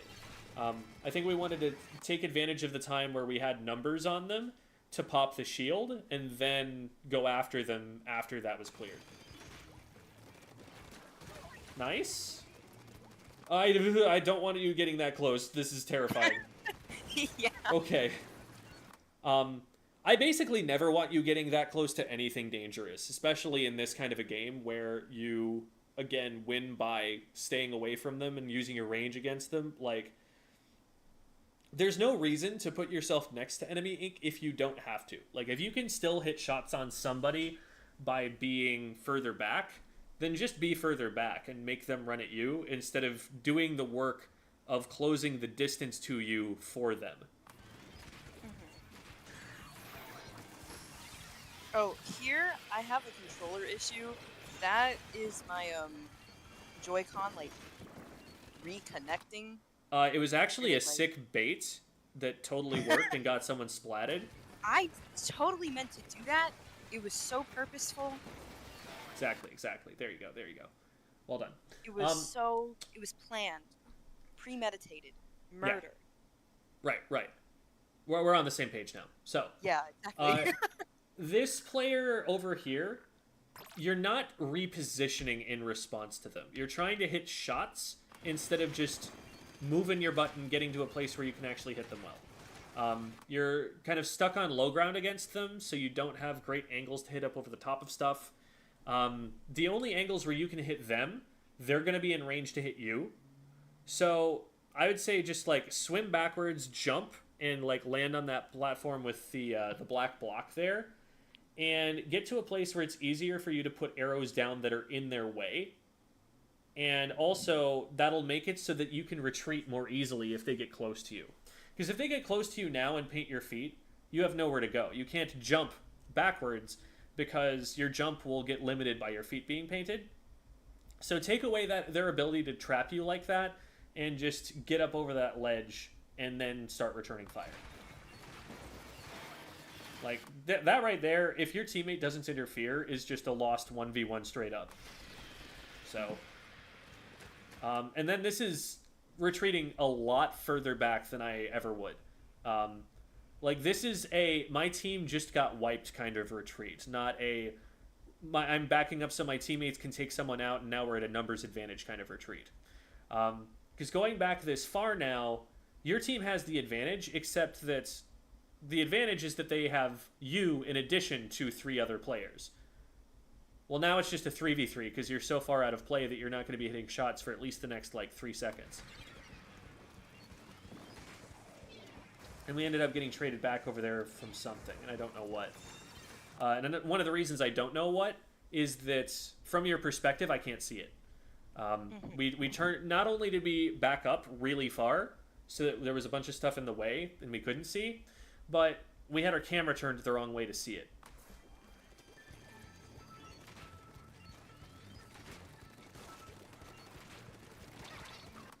We're once again deciding to continue firing shots in a position where we're way closer to the enemy team than we want to be. So I think positioning is something that I want you paying extra close attention to. That's going to be one of our big bullet points here. You're either far too close to them while you're fighting, or way further away than you need to be, further away than is helpful for you to be. You want to keep yourself at your weapon's max range. That's a good rule of thumb. Like, put yourself in a position where you can hit them and they can't hit you, and stay there. If that positioning ever changes to where either they are able to hit you or you aren't able to hit them, you need to move before you do anything else. But we're ending up in these like short range engagements where 52 should just laser you. We're also ending up in positions where we're so far back that we're not really providing any help for our team while they're going in and fighting. We gotta stay a little bit locked more on where can we hit them that they can't hit us.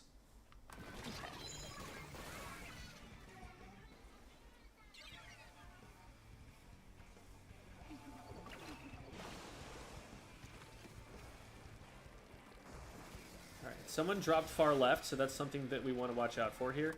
Okay, we're painting this. I would immediately just paint the wall in front of you so that you can swim up this if you need to.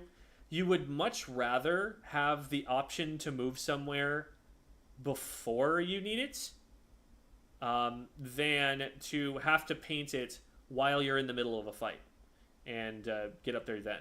Like, they don't know that you're there before you poke your head out here.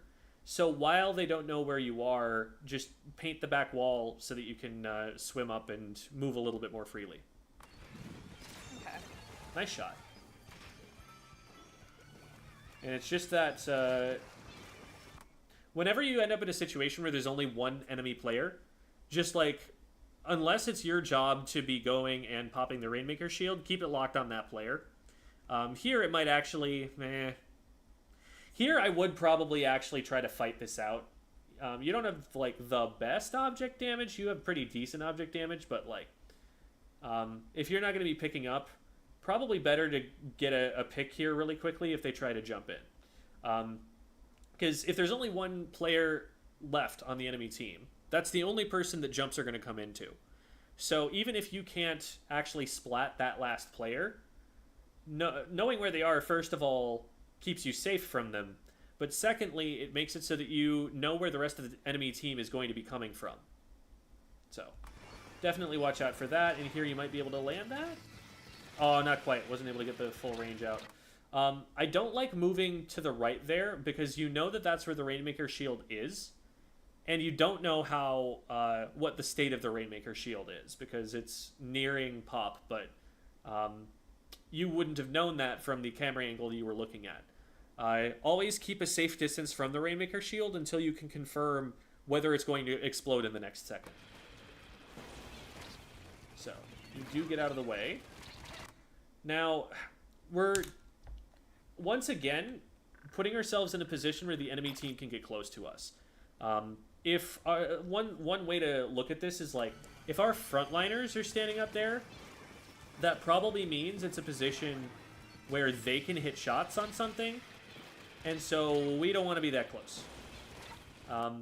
Like, from here, I would probably just go to the top left instead and try to hit shots from there, because then you're a little bit further back, but you can still hit all of the same things that your teammates can, and you're not going to get rushed down. But, like, if you look to your bottom left, you can see that there's enemy ink there where if a 52 just jumps up that ledge, they're already in range. They can just get on top of you right away. And this is already such a juicy target because you've got so many teammates that are already standing on this spot. It's better for you to back up because you can use the space that's behind you. Your teammates can't. If they back up any further, they're just out of range to be able to do anything.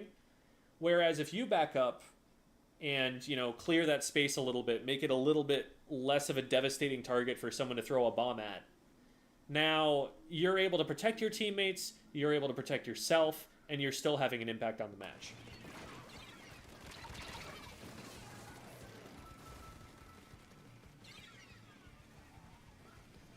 Oof. And we're staggering pretty badly here. We need to make sure our Nautilus player doesn't go down here. Okay, they traded. It's not the end of the world, but still not ideal. I don't... the way that you're moving forward and back here doesn't make a lot of sense to me, in that it doesn't feel like you're responding to what threatens you. It feels like you're kind of trying to figure out, okay, I need to be in range to hit them over this ledge, but, oh, wait, I'm too exposed doing that, so now I'm going to back way too far up to be able to hit them over the ledge. Like, we want to find the sweet spot where we have the angle we need, but we can back up as quickly as possible when they come to us, and we want to just kind of get there, and if that zone shifts, then we move altogether.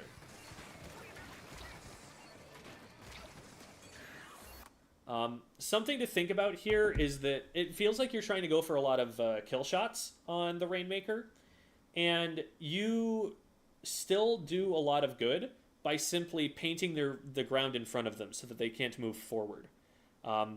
If you can't like line up a good shot to splat them, at least go for that, because some of the time it feels like you're not firing a shot that could get in their way and could slow them down, and that shot isn't getting fired at all.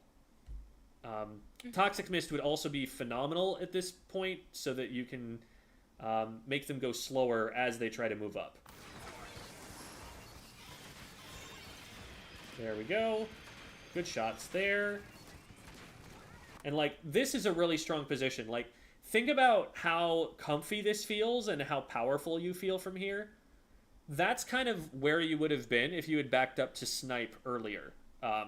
You would be in a place that's a little bit higher up, got a lot more cover, that's harder for them to push. They're going to go after your teammates instead of you first. You're going to have good angles on them as they come forward, instead of angles where if you aim too low, you just hit the ground. So it's these kinds of high ground positions you want to be gravitating toward more often, because your weapon just gets more out of them. Okay, nice. We got... so we painted there, but we didn't paint in front of it. In front of it is the part that's the most important. The Rainmaker doesn't care if what's behind them is painted, because that's not where they're trying to go. So get that paint a little bit more out in front of it, and then that'll slow it down better. Because they got a bunch of points there that they probably didn't need to get simply because it was painted and nobody contested the paint. That's not entirely on you, because your teammates could have painted it as well. But that amount of points that they just got, it was from 30-something, I think. Where did they get to? Okay, so they get to 33 here. And the difference between this 33 and 26 might mean nothing, or it might be what decides the game. And you just can't know that in this last minute of the game. So, we want to slow it down as much as we can. We want to get that paint out in front of us to stop it there. Really awesome that that hits two different players, and that should give our team a way back in. At that point, I would play more aggressively. I actually would have hopped up on the black box in front to get a little bit further forward, get a little bit better of an angle, because there's no way that player is going to contest me with anything. I don't need to play around cover anymore. It's on a comp that has an E-leader that's back there. Sure, yeah, don't expose yourself. You may not even want to be here in the first place in that case. But when it's just like an N-Zap or something that's running away from you, you can totally go a little bit more aggressive, because they still have so much ground that they have to cover before they get to you. Okay. There was a jumper going into the front left up there. I don't know if you saw the arrow, but you might have been able to land a shot on them before you dropped down here. I saw that. I also question why we're dropping down here. Maybe it's because you wanted to pick up Rainmaker, was my first thought, but then the Rainmaker popped and we're not picking it up. The thing is, we can't see anything from here that we couldn't see from up there already. So it's good to rotate positions, but, like, how from here can we actually help Marcus on the front left up there? Like, it's a lot harder to hit that kind of a shot. Okay, we are trying to pick it up. So if you look at, like, your clock and the game time, this may be the last attempt we have to hold the Rainmaker. We could possibly get a second one if you go down and your teammates can pop it again, but start to really value your life at the end of this game, because we're getting close to last chance. Okay, nice, that's one down. I would still want to get... So, you want to remove the first obstacles first. Like, unless you've got, like, the easiest pick on Earth and you're not going to get threatened by something else, take care of the players that are in your teammate's way. So this guy on the right here is what's stopping your team from taking the right elbow. And we're firing at players that are way further back that we can afford to deal with later, because you can... If this one player on the right gets out of the way, you can still move up. Those players in mid aren't going to be in your way until a little bit later. But now you have to worry about this guy, and your teammates, like, some of them have already dropped down, so we're a little bit stalled. A little bit, got our attention divided. Be very careful about the grates down here while the carbon is up, because it can just hit up through the grates at you. It works out here because they go down right away as soon as you get there, but that could have been dangerous if we didn't know where they were and we'd put ourselves there. I don't like dropping down here at all. You don't want to be here. The only way forward is blocked by an enemy player. And we don't have the ability to retreat back to where we were before. If we want to retreat, we have to go all the way back down underneath and climb up a wall to get back into mid. And even that climb back up the wall into mid isn't necessarily safe. So you just don't ever want to be in this corner with the Rainmaker. The right side push on Rainmaker here is basically useless. You go for the first checkpoint here if you need a really quick checkpoint break and can't get through on left. And then you just try to push left the rest of the way as a team. It's exceedingly rare you're going to get anything done on the far right, because there's just no cover and there's no space to work with, and it's really hard to defend the Rainmaker as they go that way. Too easy to lock off with literally a single bomb. So you don't want to be going right, and when you drop right, that kind of commits you to being on the right side, and you're on low ground. So this is really dangerous. And now, like, there might be someone above you. What do you do about that? That's a pretty tough question. So, keep the high ground, keep your vision on the enemy team, just, like, either walk across those grates or just go around the left side of the glass instead, where your teammates are trying to clear a space for you. Because dropping down here really limited your options in a way that you didn't need to limit your options. Okay.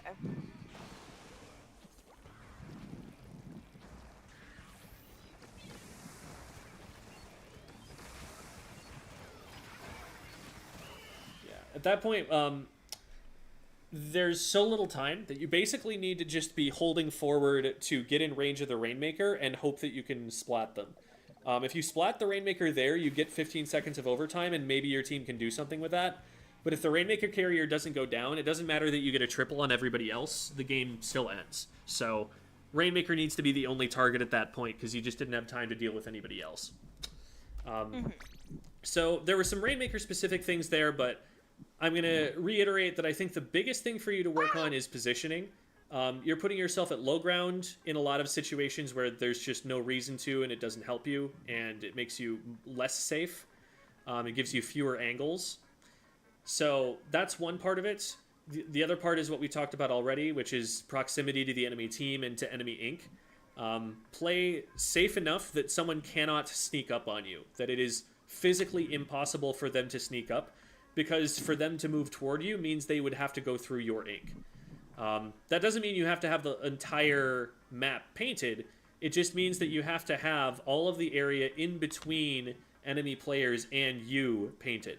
And if there are any trails that get people close to you, that needs to be like an alarm bell, something you see in your head that goes, oh crap, I can't allow that to exist, and keep just firing shots into mid. That's how tunnel vision happens. It's you ignore a warning sign. You see something that poses a threat to you and don't address it. That's how people sneak up. So in those kinds of situations where it's getting a little scrappy, it's getting a little crowded, just back up first. Just don't worry about firing shots back at the enemy team. Back up before they get in range of you, And then they have to make the difficult choice. Do I run past the rest of this player's teammates to continue chasing them? In which case, they probably just get shot by your teammates. Or do I let them get away? And you like both of those options. But if the way that you get splatted is if you stay too close to them and let them get in range so that they don't have to go through your teammates to get to you, they can just get to you. That's when you have a problem. So that's one of the big things. With Rainmaker carrying, basically the game plan is you need your team to be out in front of the Rainmaker, and they need to clear out the players that are in the way. And once everyone who's in the way is cleared, once there's like friendly ink in front of you and you know it's safe, that's when you can move up. And if you're like, oh, there are 2 enemy players remaining, they are all behind me, then you just sprint forward with the Rainmaker, because who's going to stop you? So it's like where that player was like behind you fighting your teammate. You probably don't care about that player because they're not stopping the Rainmaker from moving forward. You might just be able to get away with continuing to go ahead and working with your remaining teammate to get to the checkpoint there. And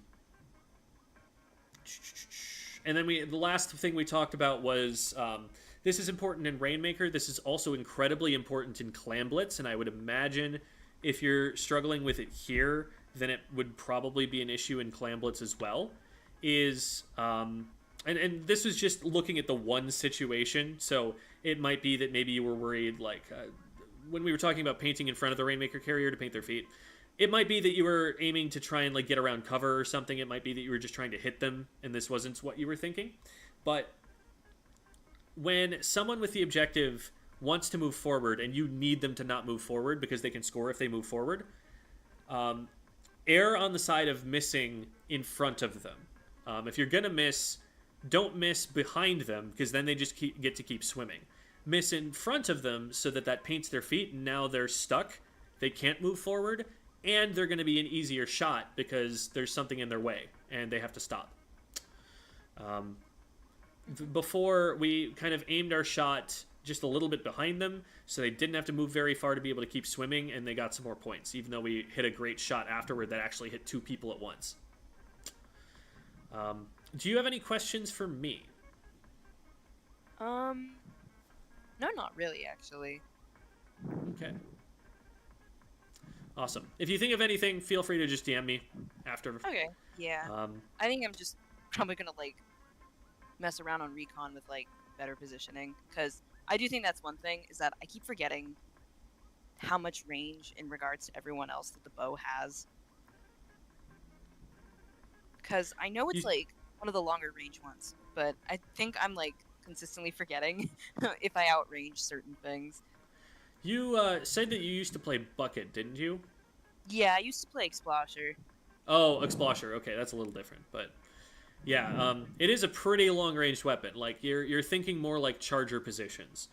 And do you know about Devi's backline positioning guides? No. So Devi has a resource that you can find from the Squid School server. It's just in the resources tab. It's called the I think overhead backline positioning maps or something like that. She does these guides where she draws circles around positions on the maps where she thinks backline weapons would play well from. It's a list of positions that's kind of it's not tailored to any one particular weapon. It's just general backline. Some weapons, will be a little different than others. Like, for example, E-leaders might take these positions a little further back because they have more range. But it gives you a good general idea of where on each map you want to be sitting for the majority of the game. Which spots give you good sight lines, which spots are safe, which spots give you angles on the enemy team. Also, she gives these general reasons for why you would be there. They'll either be offensive, defensive, or an unconventional one for very specific situations. And that tells you, like, okay, I don't want to be here on defense. This is too aggressive on defense. But when we've got some space and the rest of our team is moving up, this would be a good spot that I can occupy that will help me attack the enemy team. And it may be a little different for you because you don't worry as much about line of sight. So maybe some of the positions that aren't marked on the map actually work better for you since you can hit up over the top of stuff. But it should at least get you thinking, you know, prioritizing low ground, prioritizing sight lines, prioritizing keeping yourself safe. And I think that'd be a good starting point. Okay. Yeah, I'm definitely gonna work on that then. Awesome. All right. Well, thank you so much for coming on the show. It takes a certain amount of courage to be criticized openly on the internet, and I always appreciate everybody for being willing to do that. So thank you so much for making the show possible. Yeah. A part of me was like, what if I just like use a replay where I win instead, so I can have some like, so some bone can actually not like rip into me as much. But then it's like, nah, like I want. Not gonna call anyone out, but there are people who definitely do that. So. Yeah, it's like I want to improve. So I'll show you the worst ones. So, best of luck to you, and now we're gonna move on to Crow. Okay. Do I leave the call? Yeah, you can hop out if you want. I mean, I don't have a problem with you staying exactly, but also there's not much for you to do. So. Okay, yeah, cool. Because I have been ignoring an exam that's due tonight. Oops. Go do your homework. All right. Bye. Thank you. Yeah. Crow, how's the game coming along? Going. I think I have one that's good. There's if you some want very more time, obvious... there is the one that carried over from last week that we can do. So we can actually do another VOD review if you want more time to get another replay. Yeah, sure. Okay. So we should... it cut out for just a second. So you said that'll work? You want a little bit more time to play? Yeah. Okay, perfect. So this now will be for Fanta. I'm going to plug up. So I trust that this one will work because last time it was expired, and so they gave me this one so that it wouldn't be expired. I just hope that there weren't any typos, because they're not actually here right now to correct me. Okay, cool. We've got it.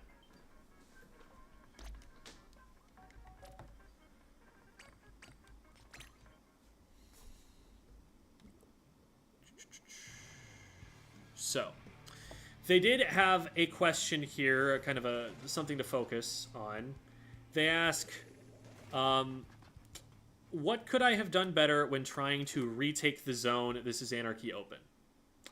I'm going to go use the restroom, and then we're going to watch this replay and answer that question.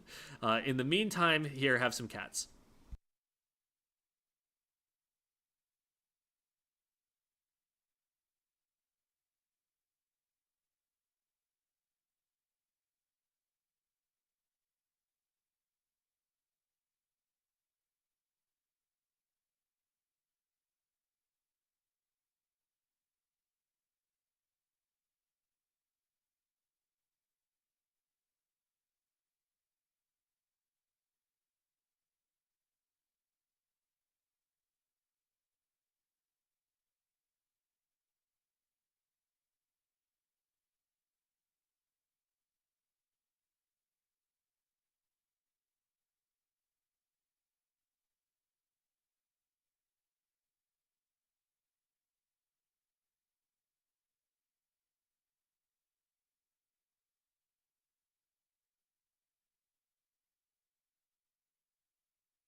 hair got stuck. Okay.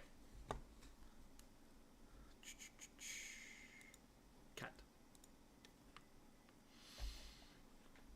So, Range Blaster is what Fanta is playing.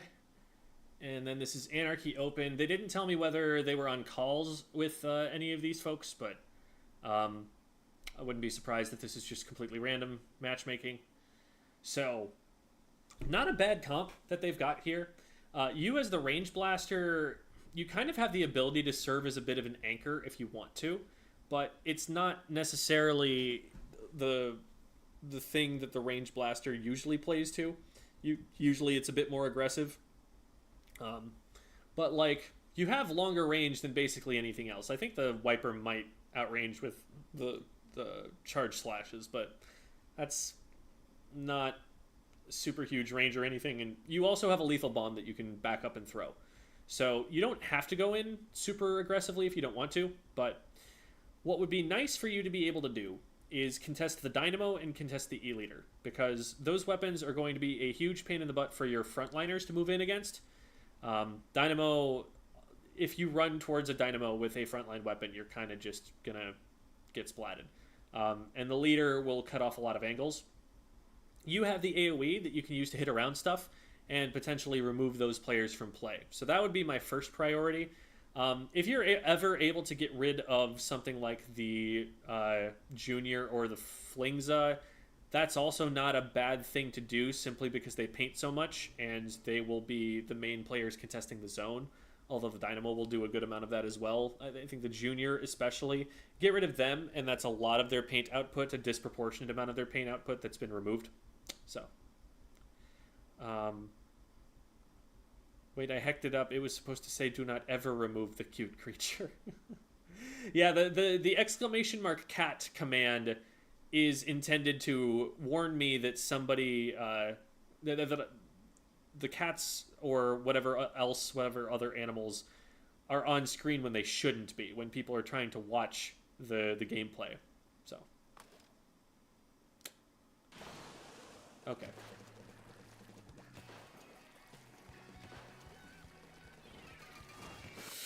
I'm already scared. I would have sat at the top and looked around and collected information before jumping down here, because now there's a bomb underneath you and I don't know whether you survive this. Okay, we're good. Oh my god, this is brave. There are at least 3 things that could have splatted you in this time. So first of all, because we came up to the top of bunker here, that explosion over the top of bunker tells enemy players that you are coming. Because of the way that it's been painted, that explosion came up over the top, and anybody who's looking for it will see that pop up over the top and know that you're about to be there. So what could have happened right here is there could be an E-Leader with charge just like looking at you right now, ready to splat you.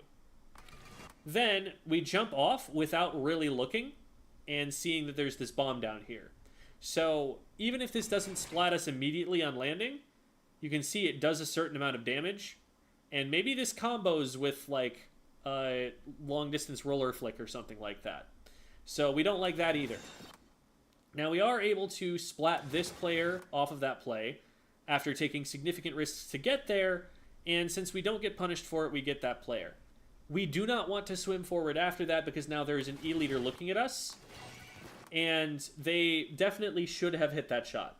There was no point at which you had cover from them. And that was just something that, like, if they hit, you go down.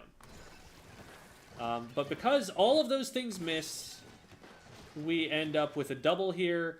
The Dynamo also really should have flicked at you there. I think you were the only threat to them at that time. Your teammates weren't as close. So they definitely could have gone after you, and that would have splatted you as well. So there's just a lot of stuff here where we're taking risks that if our opponents play more effectively against us, we get splatted for. We want to pause and collect information when we're about to drop over a ledge. We want to notice E-Leader sight lines and get off them. We also want to notice Dynamo range and get out of it as soon as we see any of those weapons preparing a shot, because you don't have an awful lot of time. You have to respond to those pretty fast. Nice shot.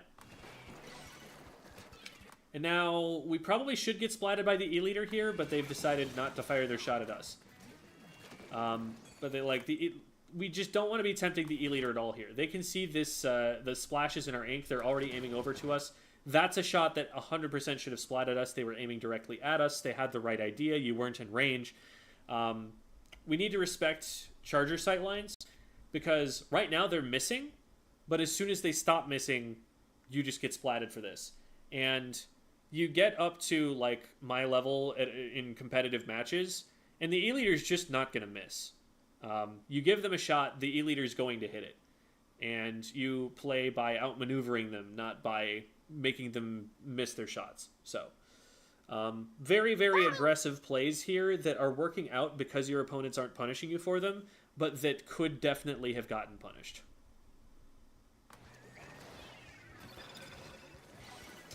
I like the idea to throw that up there, actually. It's going to get shredded real quick, but it gives you some information that you might be able to use to hit shots up over the top. Like, I'd definitely go after that player for this. Great, nice. They should have traded that. Great direct to be able to splat them there. I don't know if...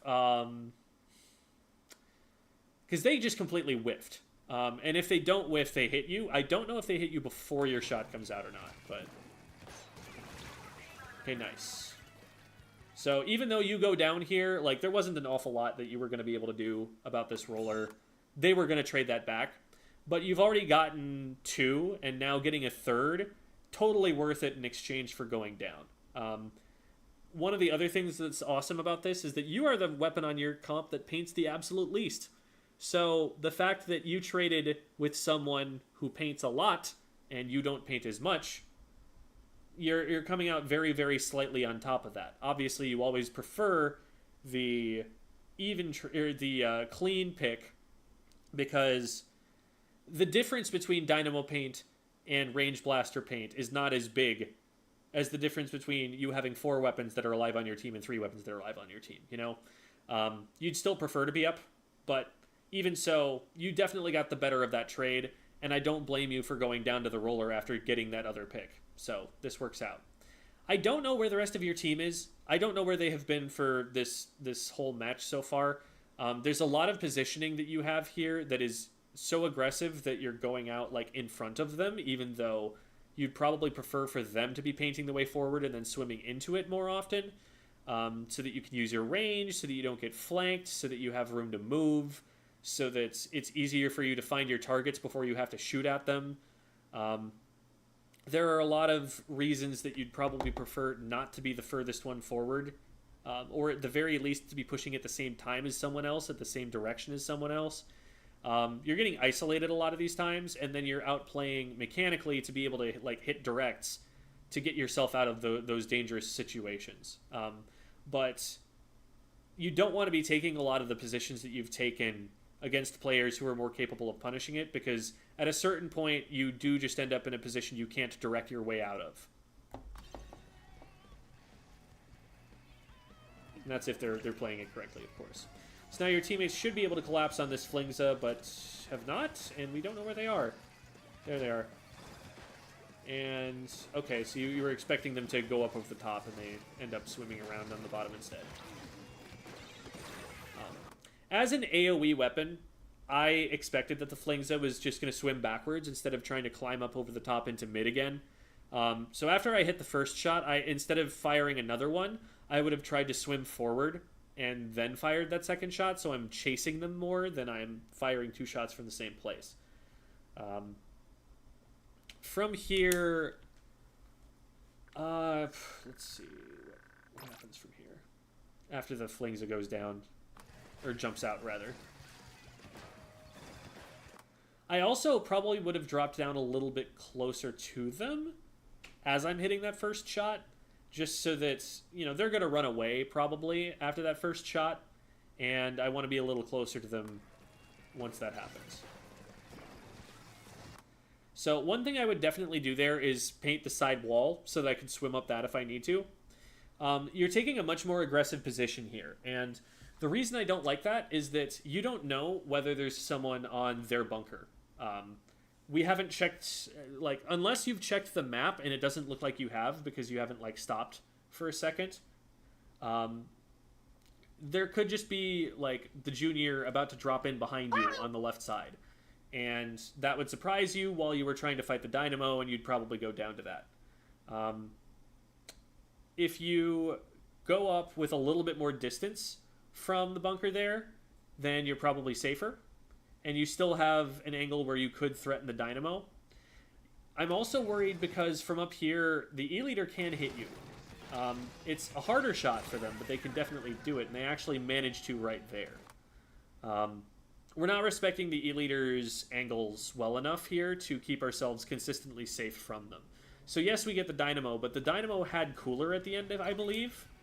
And since they had that, this is not a worthwhile trade. You're going down for a lot... yeah, they definitely had the cooler. So they're going down for a lot less time than you are. You can see they're already spawning in. So by the time you land, for all you know, they could be camping your jump. At least time-wise. This is a scary jump, and you know it. It's good. And that player has no business trying to push your teammate like that. Once you see...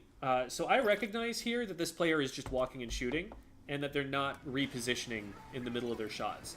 And once I recognize that, I'm going to play a lot more disrespectfully. That is to say, I'm going to play a lot less to keep myself safe. Because, like, I can see they're not trying to do anything in response to getting hit by the blaster shot. They're not trying to swim away or anything. So I'm actually going to swim closer to them and really make sure I can confirm this next shot, rather than just trying to fire it right away.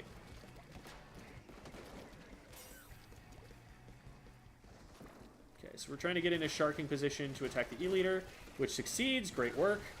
It's lucky that the player above you goes after your teammate instead of you, because they could have traded that back. And, oh, okay, so this player was here the whole time. Like, you had the information on your screen that they were around, so you probably didn't want to stay in the same place. This play, like, you get the leader here. But consider also that in order to get this play, you needed to move into a really dangerous part of the map for you, where you don't have a lot of ink, where you can't retreat. A lot of the time, plays like this end up just getting you traded 1-for-1. Because it's so easy for the player on the enemy team to just turn and deal with you right away. Once I see the roller on the backside over there, I don't know where they are, and I am concerned. I'm worried that maybe they show up from behind the block on the left, maybe they come up over mid, maybe they come around the right side. I don't know. And in a situation where I'm scared like that, I don't want my entire escape route to be painted like this. There's no leader watching you. This is the perfect time to paint your way out of here. Just fire a shot behind you. Give yourself a way out. Because now, once this guy shows up, you are just completely stuck there with them. I think you might have thought that you, like, scared them away or something, but they had no reason to be scared if you were going to move forward. And they knew that, like, the way behind you was already painted their color. So you were kind of trapped here. And they're going to go and punish that.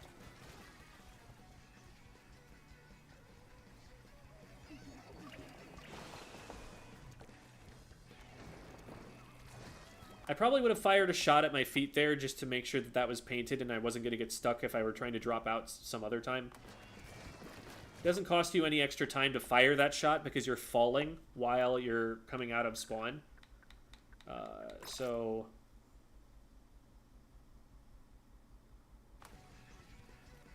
right here.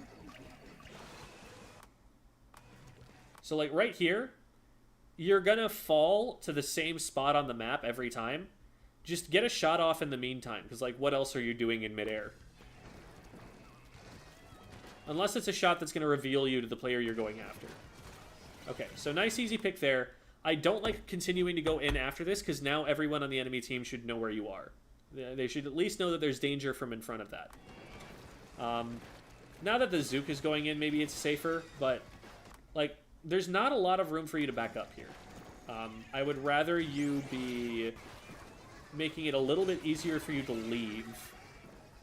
Because, like, they have cooler, and trading with them is not worth it. If you go in and you don't have a way out, you're hard committing, and even if you hit a direct, it's liable to be a one-for-one trade. And again, we don't want one-for-one trades in this comp matchup. They have cooler advantage, so they win if we just keep taking trades with them. What we need to do to be able to actually reclaim the zone is give ourselves a real honest push back into the map. We need to be like preventing them from flanking us, preventing them from trading us. We need to know where the targets are and actually bully them out. Like once we get that pick, we move in with the 4v3 numbers advantage and say, we are taking all of this. You cannot have any of it. You have to back up. If you leave them these side routes that are painted to get to you, then sure, you know, you can hit a sick direct and take the Flings out of play for 3 seconds, but they took you out of play for 10 seconds. They're already back. They're already painting the zone. So in a match where you have cooler disadvantage especially, you've got to get your picks clean. And at this point, you know, you just have to rush the zone and paint it as much as you possibly can. There we go. Okay, cool. So we actually do save the game here. But most of the time that we've been like going in without securing escape routes. We've been going in without watching flank routes. We've just kind of been hoping that the opponents don't show up around or behind us. And a couple of times they have shown up around and behind us. A couple of times, like, the E-Leader has found a good shot because we gave them a sight line and it was very visible the way we were coming in because we weren't painting our way in. It's not necessarily your job to do the painting part, but it is your job to sit back long enough for your teammates to do the painting part for you so that you have a little bit of room to move around.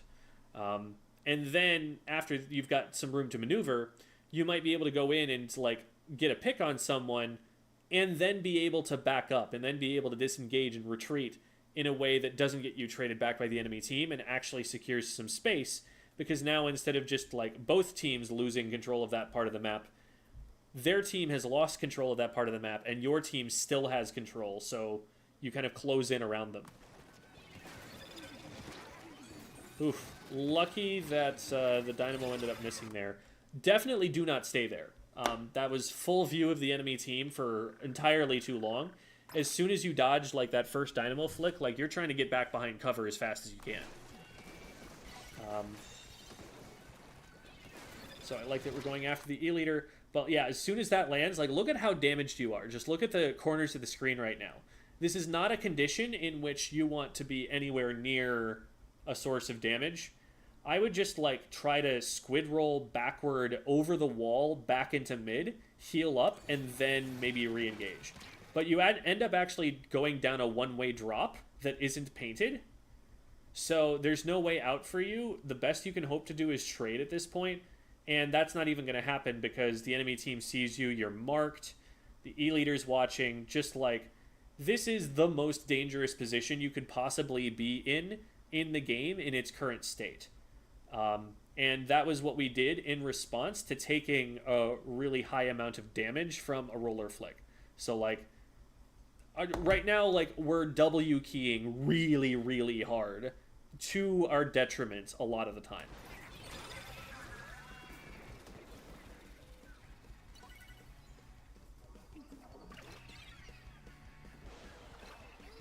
I don't feel comfy with this jump. Just without even looking at the map, your team is 2 players down. They have all 4 up, and they've had all 4 up for a minute. They've also got a cooler out. Now that I'm looking down at this, I think that's a big bubbler on zone, or maybe not. Maybe I'm just seeing things. But so the one player that is up right now, the enemy team is going to be hunting with all 4 of them. And that's who we're jumping into. And we're not only are we jumping into them, but we're jumping into them while they're on the enemy side of the map. So we're putting ourselves into what could very well be a 1v4 by the time we get there, but even a 2v4 isn't great, and we don't have a lot of paint on the map to work with. This is very likely to turn into you guys staggering your team and not being able to take the zone back. I'd much rather you let your teammate, do what they're going to do out there, but stay alive and go back in with the rest of your teammates once they respawn. So your teammate does go down. You're able to get one, but now the enemy team knows where you are. They're throwing a bomb at you. I'm surprised that there's so little effort to trade you back here. Nice direct. Well played there. You should be dead here, but this Flingza isn't looking at you, so you're probably not. Oh, wow, they actually did aim at you and did hit you, and it didn't splat. I'm surprised that it didn't do enough damage. You must be at, 90-something, because, look at the corners of the screen. Anyway, the positioning here is, again, all about you finding sightlines to hit them with no regard whatsoever for sightlines they have to hit you. You're expecting that you're just going to hit your shots first rather than using the map to your advantage. Right now, we're on the enemy side of the zone. We've got to remember that. Any enemy player that's spawning is going to see you uninterrupted by any cover. Get the pick and then assess the situation. Find more information. Turning your camera like this is going to take away your information that you have on the enemy spawns. And now that, that flick has gone out, we were able to respond by not even trading it, but barely making it out. So I guess it works out. But after that first flick, probably the best idea to just swim backward and get behind that block so that they can't hit you in the first place. And then maybe you can deal with them because they're out in the open and you're not. And that'd be the safer way to go about it, I think. But from here, okay, we beat them. And now what we need to do is heal. Don't go back in when you've got all this damage on you. And that's good. That's what we do. We sit back a little bit. We chill. Yeah. I don't disagree with that play in the sense that you knew that there was a player behind you. You knew that that was a threat, but you knew your teammates could also deal with it. And if you dealt with this player who you thought you had an advantage on, it could work. Now, I don't like you squid rolling forward into the charger here. I would prefer that you get this pick and then immediately get cover from the charger or something. But they end up missing, and so it ends up working out. You trade them. But, again, this is taking advantage of the fact that the charger is missing shots. And as soon as they stop missing shots, you start losing every single time you make that play.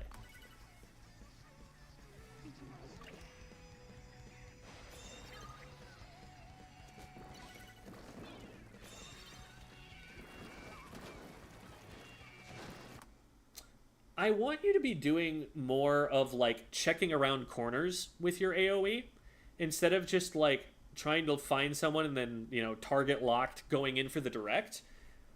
Let's say, for example, you don't know whether there's someone around the wall in mid that we can see in the upper left side of the screen. You could just fire an indirect shot over there, and if it hits them, cool, you found someone. They have to back up or they die. And you've cleared someone off the zone without necessarily having to expose yourself or anything. But here, we're putting ourselves in a position where, we're about to be at close range with a roller, and we just need to hit the one shot, or we're probably going to go down. But they whiff, and we're able to back up and kite it, so it works out. But it's if you just check the corners, then you probably find those players before they surprise you. So yeah, fine to get rid of that because we don't want someone to be able to super jump into it. If someone did super jump into it, that's annoying. You are the last player on your team that should really be doing that. It should be everybody else on your team that's helping you with that. The fact that they didn't help is a little bit annoying, but another thing that comes into play here is that you're not paying attention to whether you have escape routes. You're worried about that someone might super jump in, and you don't really have a way to back up away from the big bubbler if that happens. We've got this yellow ink behind us, and then when someone does show up, Look at how we're getting our feet stuck. So we can't really get away super easily. I don't think that was the major factor in why that went wrong, but that's something that's been kind of a consistent theme of times you get splatted here, that you put yourself in a place where you can't retreat. So your only way out is to hit the direct. Good job recognizing the E-Leader aiming at you.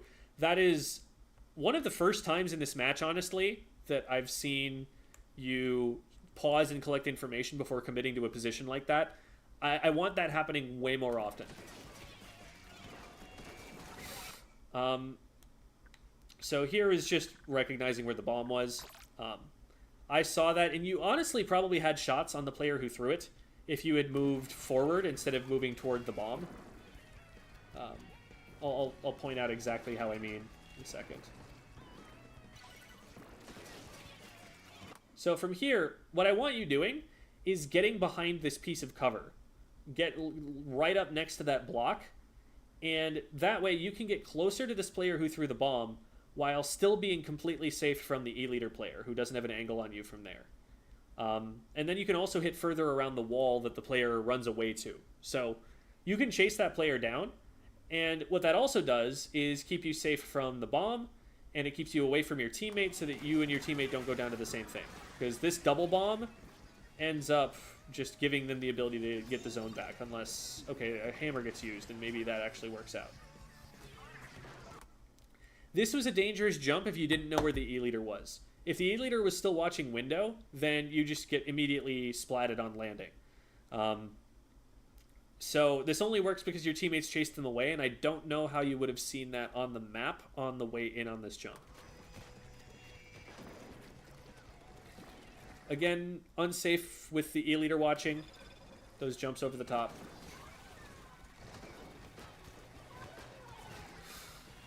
Okay, nice. We do get that one player there. We stay a little bit too long after getting that second shot off. Once you fire that second shot, you need to be leaving regardless of whether you hit it or not. It looks like you're trying to, like, see if you need a third hit to get this guy splatted. But in this situation, all of your teammates are down. There's only 25 seconds left. If you stagger now, the team probably just loses immediately. You need to stay alive to make good on this splat that you got on the Dynamo. And if you don't, then you're just going to have a numbers advantage for the rest of the game. Or numbers disadvantage, I should say, for the rest of the game. Rotating in this direction across the zone does not get you to safety. In fact, it gets you closer to the enemy team that's chasing you down. This is not a move along the objective line. This is a move maybe to look for another target, I guess. Maybe you're trying to still play aggressively at that point because you're not aware that the rest of your team is down. But you're moving closer to danger in a situation where you lose trades, in a situation where you're outnumbered.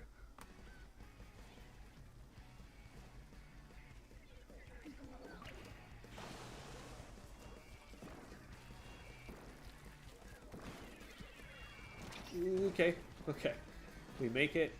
At this point, I don't think we can really afford to be trying to flank or anything like this. We kind of just need to be on the zone, having an impact on the zone. Like, you don't paint a ton, but if your paint can help you cap the zone, you need your paint to be on the zone. So even if you're firing your shots primarily at enemy players, you want to be near the zone so that your shots are flying across the zone to get there, and that line of paint you're putting down is still painting the zone. From here, all you can do is make the E-Leader look a different direction. You can't hit the zone. You can't hit any enemy players who are painting the zone. Your special isn't going to be charged. You can't even really throw a bomb to hit much of the zone from here. So this area is kind of a bait.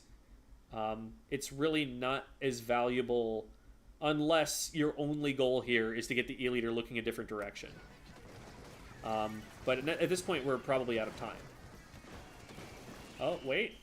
Oh, no, not quite. I thought the teammate's hammer was actually going to get it, but yeah, we want to play to the win condition a little bit more at the end there. We want to play a little bit more desperately. because we were just running out of time.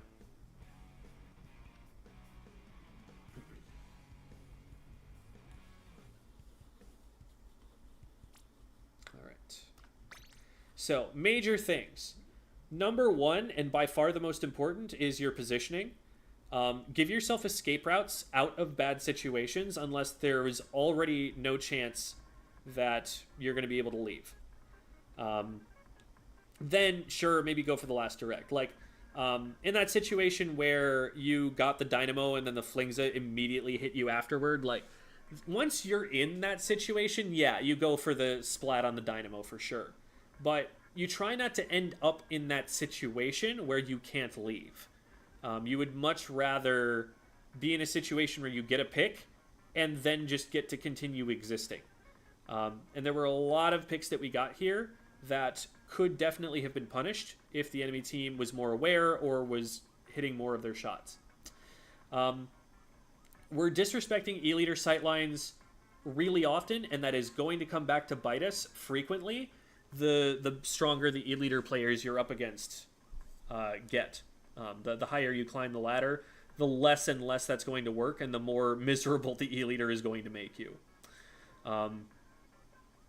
Play more around hitting people around corners and like getting indirect damage to check dangerous positions. Because a lot of the time we're kind of just swimming forward without really checking if someone's there. And a lot of the time there is someone there and they're splatting us. So you can use your ability to hit shots, because you hit a crazy number of shots. You hit a bunch of directs where I'm like, okay, well, that was the best case scenario. Holy crap, I can't believe you made something out of that. You've got that ability to hit shots. Use it and then keep yourself alive so that you can hit shots more often. There are a lot of situations where a range blaster is just going to get stuck, but you put yourself in more situations where you were stuck than you really needed to in this game. There were a lot of positions where at any point in time, you could have just kind of backed up and healed or collected more information, where you could have waited to drop down, where you could have painted yourself a way out first and then gone in, and all of those kinds of things would have kept you alive. But we went in for the picks, and there's an advantage to that in that you're going to catch someone off guard more often, in that they are going to get less warning that you're there. But on a team like this, where you have all these weapons that could have painted you in, you could get that element of surprise if you just wait a second longer, get all the paint you need to make the play you want, make the play with that paint, and then back up and keep yourself alive. And then you get the pick clean.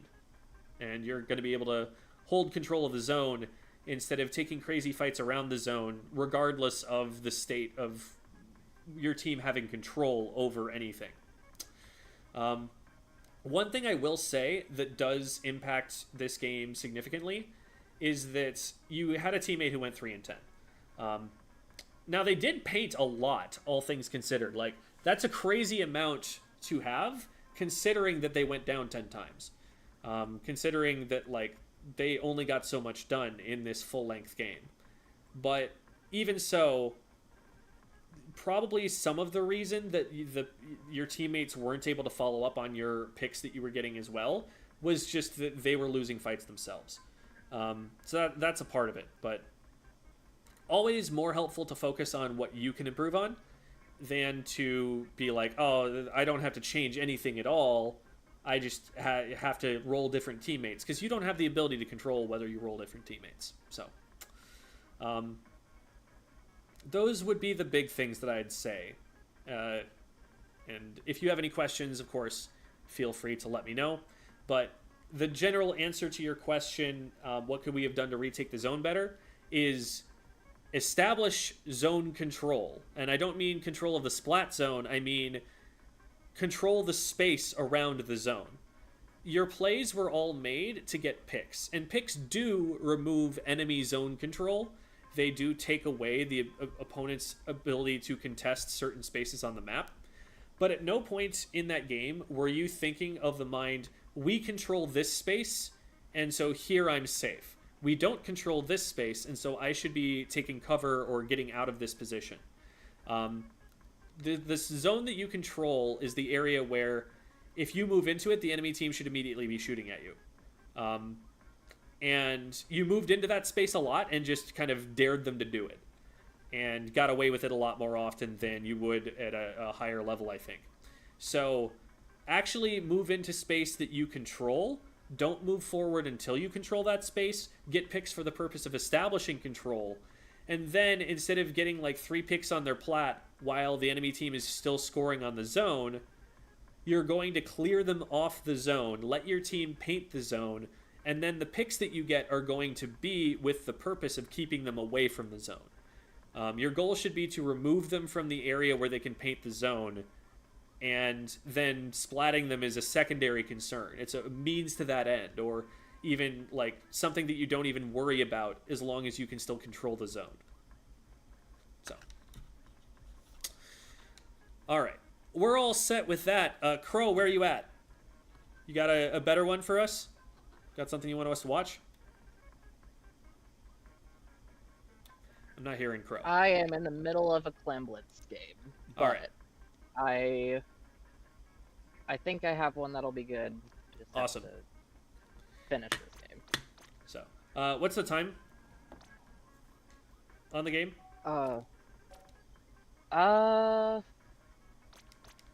I don't remember. Like, time remaining at the top of the screen. Oh, the one that I'm playing. That's right. Yes. 3 minutes. Okay. I'll go play a match real quick, and then when that's done, you'll have time to figure out what your code is, and we'll get going from there.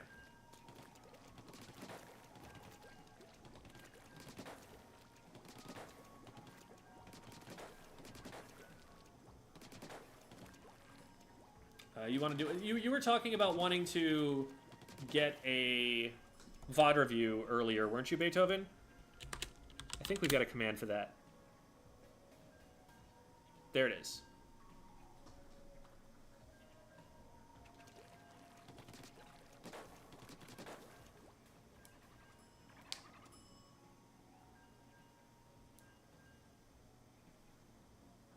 Alrighty.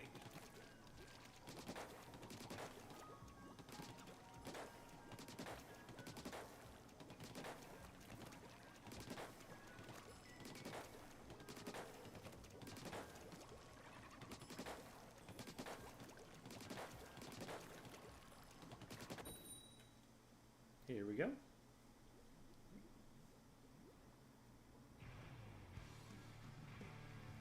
Yeah, the command is just to trigger the Nightbot text, and that gives you instructions. The command doesn't, like, put you in a queue or something. This is a decently high-level match. Yeet has powers up above, like, 2600 on Glugas.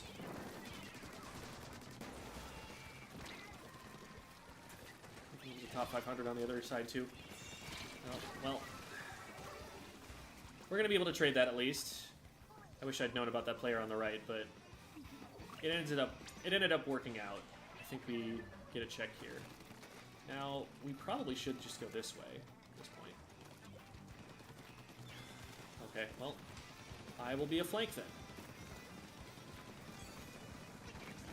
Just hope I can have an impact in time. I put myself pretty far out of the way to be able to accomplish anything.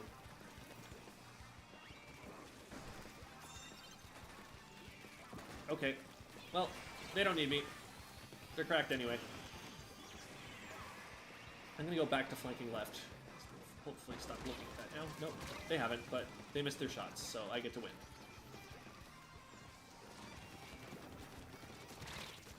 Hit him twice, but we are damaged and we are leaving.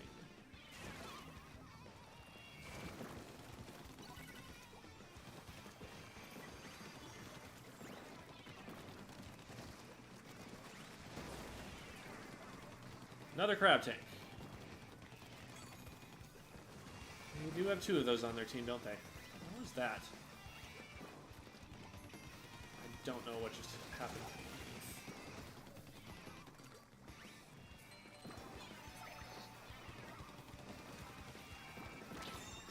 I mean, we're cool with this as it is, so we don't really have too much of an imperative to move. We can get some picks. Can't hurt. Yeah. We got someone with the bomb, I think. So that's nice. Bombs on the underside of grates are one of my favorite things in this video game. They are hilarious.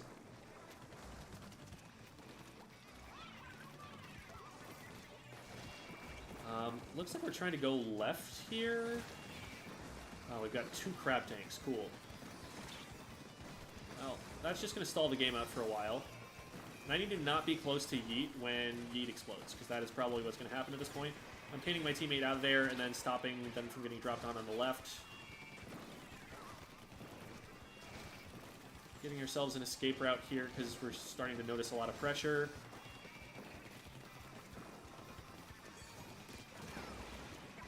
And we can just pre-fire someone if they decide to keep walking into us.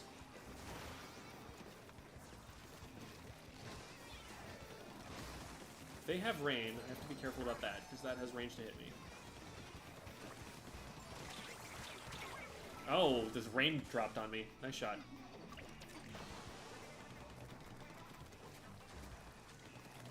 But we have someone behind them, so they don't get to do things. I'm having to do a lot of painting here, which is fine, but it's necessary to keep us safe from roller stuff.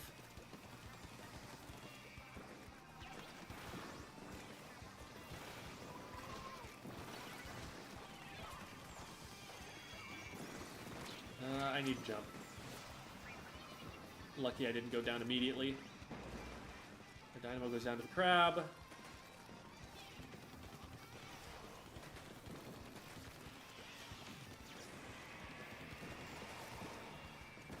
Roller probably used that to smoke screen somewhere. Unless they were on the other side. Looks like they're underneath.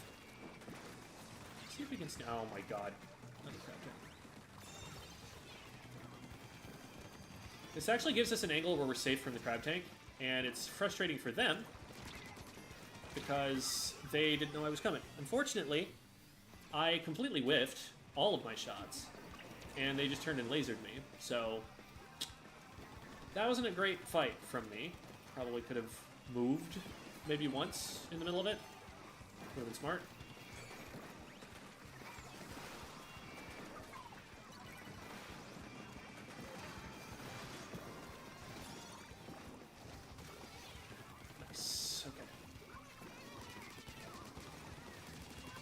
I am the only player up. I am going to leave. Roller bottom right. I'm playing very safe to just try and keep that roller from being able to do stuff. I don't even care if they're going to go left. I'm going to rotate left. So that was like 2 players on my team. The trade was very likely to happen. Right in the dome.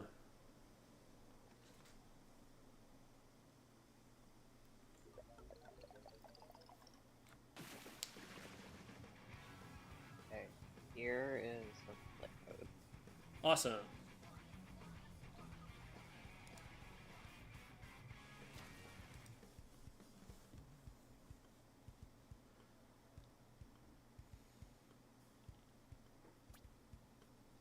One thing that is obvious that went wrong with it is I only got 1 cooler the whole game. I died a lot.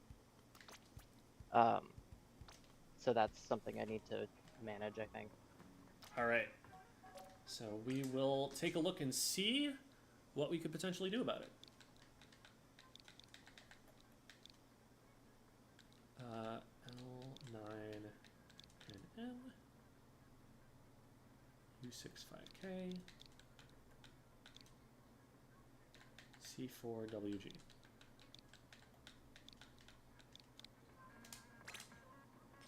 There it is.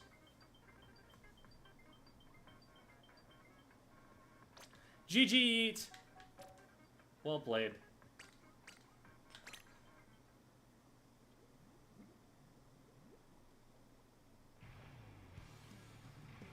Okay.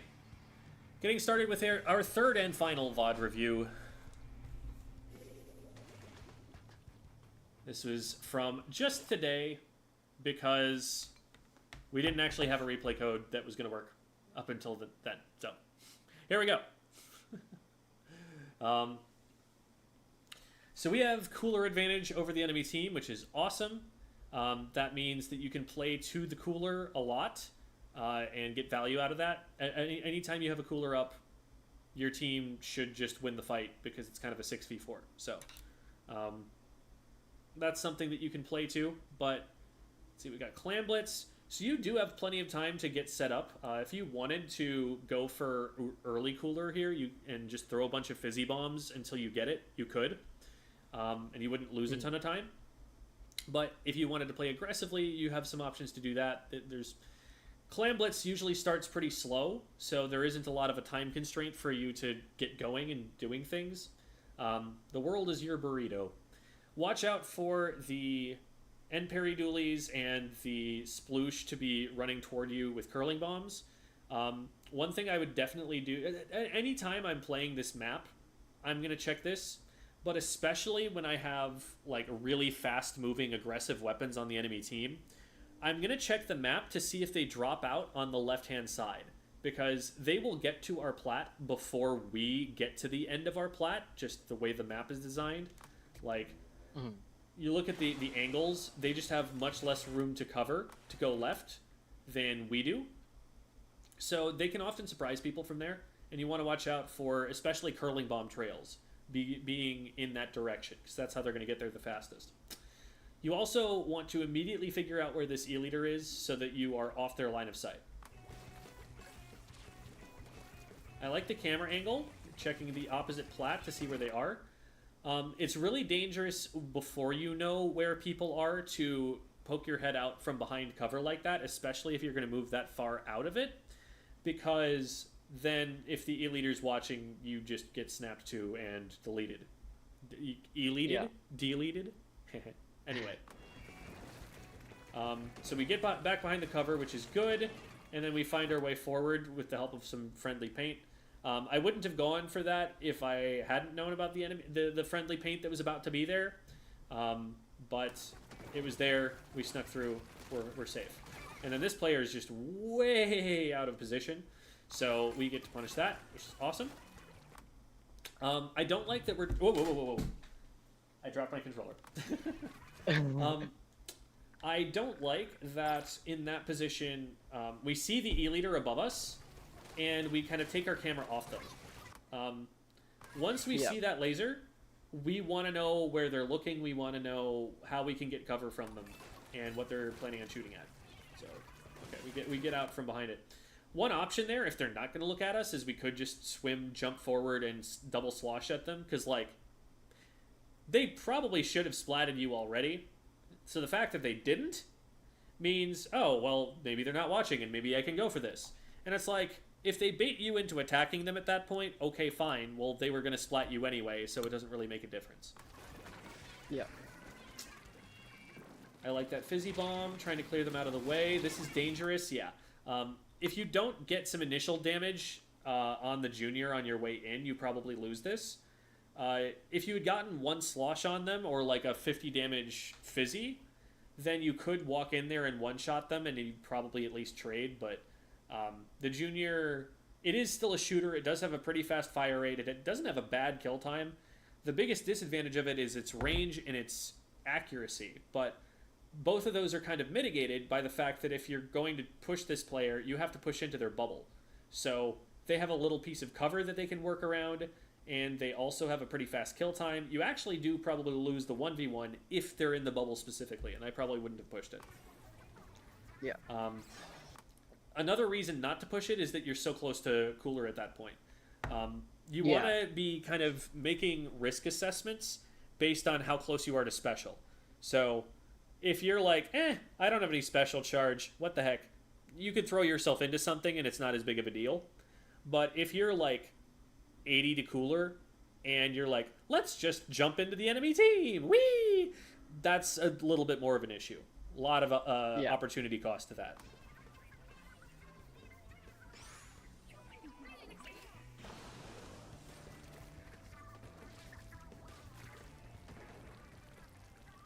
So there's someone on back mid, I think.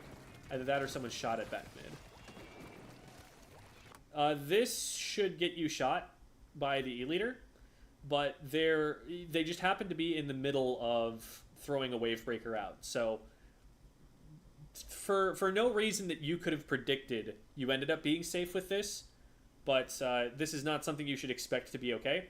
And the player that was on the back of mid is arriving right here. The dualies that just jumped up behind you. So this is what I saw a splash of earlier when I mentioned it. That's what we had to be careful about. But fortunately, they just kind of let you run forward, so you at least trade. But the thing about the Tri Nouveau is you want to trade when you have cooler, because then you just have a straight up advantage. A 1-for-1 trade without the cooler, it's a lot more conditional whether you like that situation or not. It might actually be to your opponent's advantage that you do that. So get the cooler first, then go for plays like this.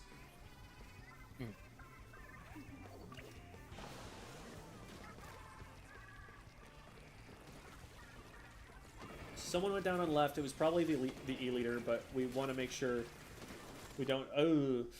so... Yeah, I don't know what I was doing there. Again, like, we're just putting ourselves on an open sightline with the E-Leader, and we should get sniped for this. And we do.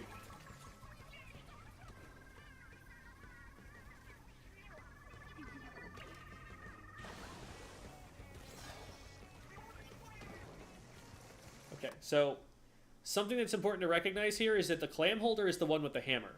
They cannot throw that power clam in until the hammer is done. So you have all the time in the world to just avoid this hammer, find a good angle on it, and get rid of it. And as long as you can do that, you'll be fine. They won't be able to throw this in. Perfect. Well played. You got a little bit closer to it than you probably needed to, but you got exactly what you needed out of that. Nice. Great shark. Once you do get a player, you usually want to move for a couple of reasons. Number one, dropping down into your ink is going to heal you, and you probably took some damage anytime that you get someone. You know, getting a clean pick where they just had no idea is pretty rare. So typically you're going to be damaged. It's a good habit to get into, to just drop down into your ink as soon as you can after that sort of thing happens. But secondly, once you get someone, it puts a reminder, hey, someone just went down here, with a big X on the enemy team's screen. So even if this player had no idea where you were, they knew that someone had gone down nearby and that they should be looking for you. So they do catch you here because of that. If you get that player and then start sharking, now the junior has a lot less of an idea where they should be firing their shots, and you might get away with it. Ooh, well played from your team. That is a disgusting Toxic Mist. Absolutely destroyed their push. Nice shark. Well played, well played. I like how you waited until you knew you had your aim on, you set it up, and then you sprung the trap. And they're still going for it. One thing, it's very similar to the last fight. You got someone, but then you stayed still exactly where you got them. And so that's something that, you know, is going to give the opposing team more information about where you are. Like, you are where you were last seen instead of moving and throwing them off. Yeah. This is a tough situation to be in. I think the answer here is we just didn't want to be here. Let me check and see what we might have done differently. I don't think I needed to push forward at all there. Yeah. From here, one option you have is to paint the wall in front of you and then squid roll off it to the back right and to land above you there. That takes a lot less time than swimming all the way up the ramp and back around. And that makes it so they have less time to respond to you doing so. From here, get behind the ramp. So swim forward and get around the ramp and use that for cover while the charge is coming out. Because another thing is you've got a jump behind you, so you could be taking care of that in the meantime while you're avoiding the charger shot, while you're in between charger shots. And it's getting vacked. Whereas turning around here, now you're out in the open, there's not much you can do.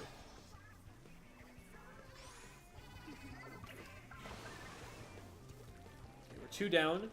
I'm always checking numbers advantage when I spawn because I have nothing else to do while I'm rolling out. Might be good to check map 2 if there's something that you're worried about, something you can't see on your way, like a blind corner. But we're moving out into a situation where we're at disadvantage, where they're very likely to be able to push forward, and so they're going to, and we should be ready for them to start moving into our zone. That's a great trade. I don't like dropping in here. There was a player to your bottom right that could have seen you and could be converging on you right now. There's a player on your left who... There's so much paint on the left that there's no way for you to escape at this point. You're stuck out in the open. So now it's a minimum 2v1 because you've got the player on your left and the E-leader who's watching. And then the player on your right, if they saw you, is also coming in. So this could be a 1v3 instead. But the E-leader misses, and that other player doesn't go after you. So it ends up working out for now.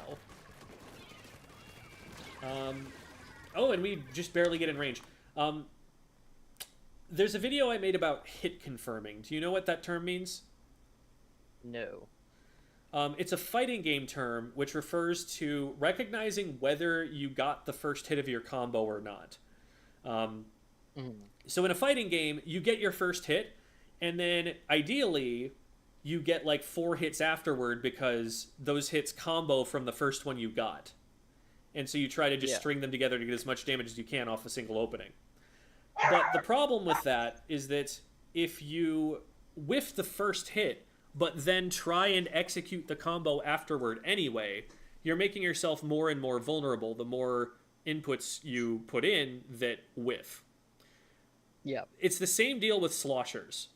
If you don't hit the first shot, you're not going to hit the second one either, and you're just standing there out in the open for longer. So if you missed the first one, it's very rare that you ever want to fire a second one. You want to recognize that you're missing quickly, and instead of standing there and trying to like walk forward to catch them, you stop sloshing, you swim forward, and then you slosh again once you're closer to them, or you just disengage entirely. Ideally, on a slosher, you're never firing an extra slosh. Ideally, it's if you miss the first one, the second one never even comes out. A lot of the time that's hard to do, but you want to minimize that as much as you possibly can, and you definitely fired a few extra here before moving that could have let that player get away under other circumstances. They looked like they got caught in their movement a little bit, but they could have definitely escaped you. Yeah. And that's a really common thing with slosher players in general. Just... You're like, oh, well, I missed the first one, but I can hit the second one. Because in the training room, that's the way that it goes. Like, if you miss the first one, well, the training dummy isn't going anywhere. You can just slosh again and finish it off. But that's actually a really bad habit to get into in-game.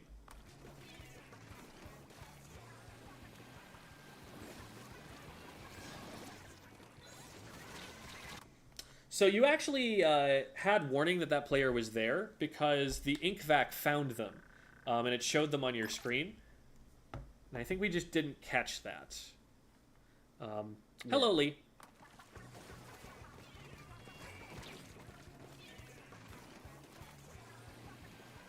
Okay, so they're vacuuming you, so we're going in. And right here, I think the vac shows them, but you also see them squid rolling. We just missed that player, and that's why they get us here. Yeah.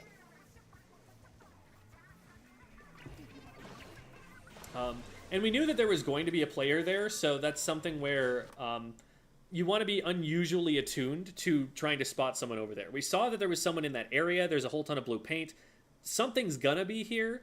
We just need to figure out where. Yeah. Some of the shots that we're firing there are, like, hitting the wall, and so they're barely painting anything, but I totally understand, like, when you're using sticks... Like, getting exactly the right angle to paint perfectly in that moment is a little bit harder. So I totally get why that's the case. Like, you're trying to line your aim up for when you drop. Yeah. Unfortunately, there was someone down there. And with the number of sloshes that we put out, we're pretty visible dropping down in that direction. So, like... Yeah. That's 1, 2, 3, 4, 5, 6, 7... 7 sloshes that we put out there without hitting anything. As a general rule, I give to slosher players, never fire more than 3 sloshes without swimming. Okay.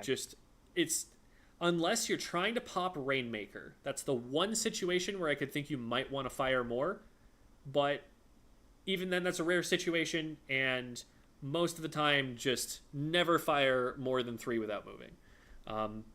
Never fire more than you need without moving either. Like 1 or 2 would be ideal, unless you hit them on the first one and you're trying to hit confirm into the second one. That's the only situation where you really even want to fire them consecutively a lot of the time. It's more so the case with the vanilla slosher. Tri-slosher can sometimes get away with multiple sloshes a little bit more, but that's kind of the way I see it. Never fire more than 3. Yes. I would definitely be ouch-pinging here because your team probably doesn't know, based on the way they're moving, that there's someone coming from the right-hand side. And they're about to get flanked by a sploosh. So this could be bad. There hasn't been a fight yet, so I'm assuming the sploosh is still there and is still waiting with that hammer. I would be clearing the paint around and trying to spot them out so that maybe your teammates have a little bit of extra warning that there was somebody there. Because a hammer on plat right now would be pretty dangerous. Yeah. There it is. So yeah, we want to try and find that player since, like, we were the one who has the most information about them, and we want to take responsibility for that player so that they don't get the chance to surprise our teammates. Yeah. Nice, nice. We missed one of them, but we were able to get the rest of the shots we needed. And that was a good trade to take.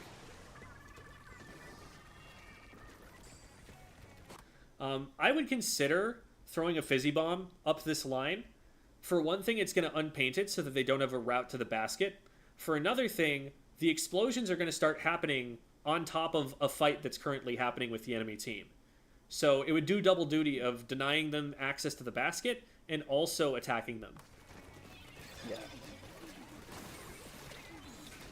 I notice you don't throw fizzy bombs very much at all. I keep forgetting that I have them, yeah. They are one of the strongest parts of this weapon's kit. And this is a weapon that has Tacticooler. So definitely make significant use of those in any situation where there is an enemy player that is outside your range. That's your general answer to that. If there's someone in a place where you don't want them to be, somewhere where you can't just bucket them, then throw soda at them.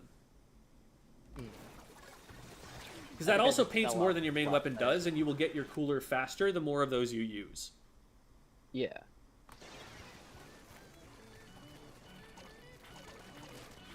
This should be juicy. Nice. That's not a ton of points. That's a pretty good defense, all things considered. Definitely make sure to get this cooler out to your team. Nice, it's there.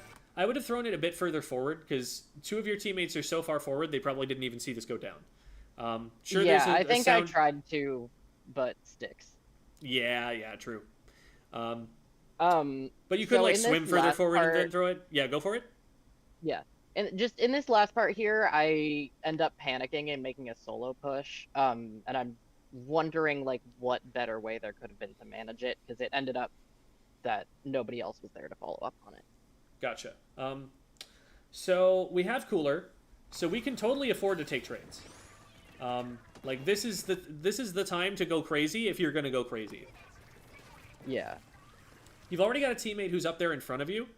I would have, like, so you get your cooler. I would swim pretty much all the way into mid and then put it out in mid so that at least the 2 players in mid are getting it. This player here probably wouldn't have got it, but they were already so far up that there's not much I can do about that. Then I would go up the ramp here and just be chasing after this teammate of mine to make sure they can't end up in a fight without me. So this is fine, probably, because you have cooler, so you're going to be able to super jump back in. As long as your teammates don't just all jump in and feed, you could probably win this. In fact, what you probably want to do right now is go grab the pity clam, pick that up, and jump it in. Unless, oh no, is your teammate... on their way to do that. Is that what they're? Oh, no, okay, no, good. They're jumping in. So yeah, like. Yeah, I forgot about the pity clan there. There probably wasn't a good opportunity to get it in there at that point because your teammate was carrying the other one. Yeah. And it looked like everyone around the basket very quickly got splatted. They cleared the basket pretty well. So there wasn't a jump opportunity with it. And since your teammate already has one, no point in bringing another one in. You already get lead off of just your teammates. So the goal is just to make sure your teammate is as safe as possible. It's unfortunate that we're not able to get this second one clean here because then we could have holed up around the basket and we would have had a pretty good chance of scoring right away as soon as the basket drops. But it's still good that you got 2. And even though that one clam goes down, you still have the pity. So it'll take a little bit of time to get through and get to the basket, but we're still not in bad shape. It looked like your vac got popped, but they go down. It's not ideal for you to be the one holding the clam. You're the shortest ranged weapon. You're the one that benefits the most from being hidden. You'd probably rather have thrown that at your C-Jet, for example.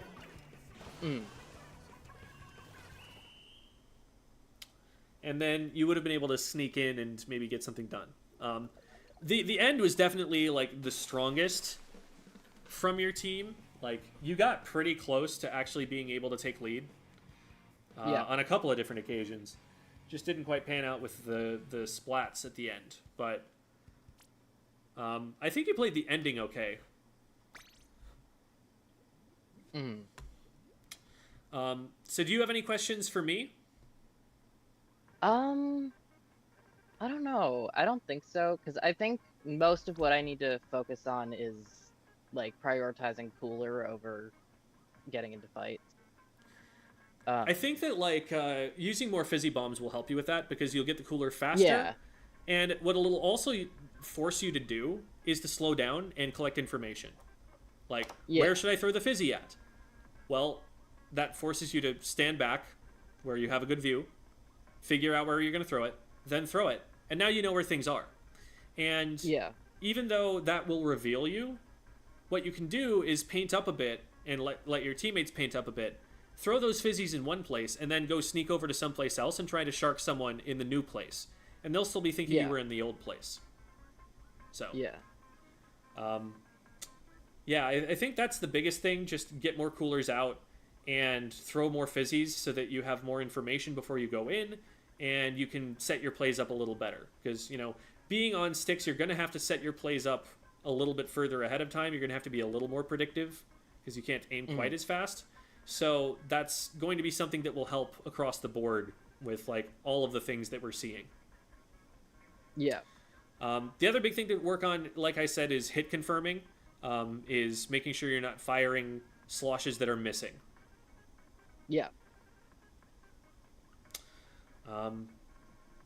So if there's nothing else you'd like to talk about, I think we're all set there. Thank you. Yeah, of course. So, we've already talked about this once, but if you in chat would like one of these VOD reviews, here is information about how to do that. You're either going to be DMing me on Discord. You can just join the Squid School Discord server there and find me. I'll be in the upper right. Or go to Metafy, where that one won't be on stream. It can be whenever you want it to.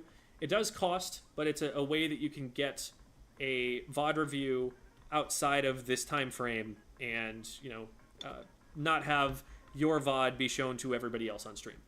So those are all of the options there. I have the part of the reason that I started the stream an hour early is that an hour from now I have somewhere to be. And so it looks like I timed this just about perfectly. We are going to go and we're going to raid Becca because it's apparently National Boba Day. And so we're going to go and celebrate with them, I guess. That's how this works, right? Oh, no, it doesn't work on YouTube? Okay, I will copy and paste all of that stuff into YouTube for your sake. There it is. Sorry about that, YouTube folk. You should have that there now. And while we're at it, here are my links. And those are places that you can support my YouTube channel, TikTok, Twitter. That's where you can find the Discord server, Metafy, all sorts of other stuff. So there's all of that. And one last thing that I will do is I will give you the raid target. I did send a replay code, didn't know streamers. Oh, so these are things that you're going to have to sign up for somewhat in advance. Like, the next available is out at the end of May. So it'll be a little bit before we can just do a replay review here. That's how they work. But we're going to go and raid Becca. So if you're on YouTube and you want to follow along, you can click that link and follow us. But I'm going to click the raid button on Twitch now. Thanks for watching, everybody.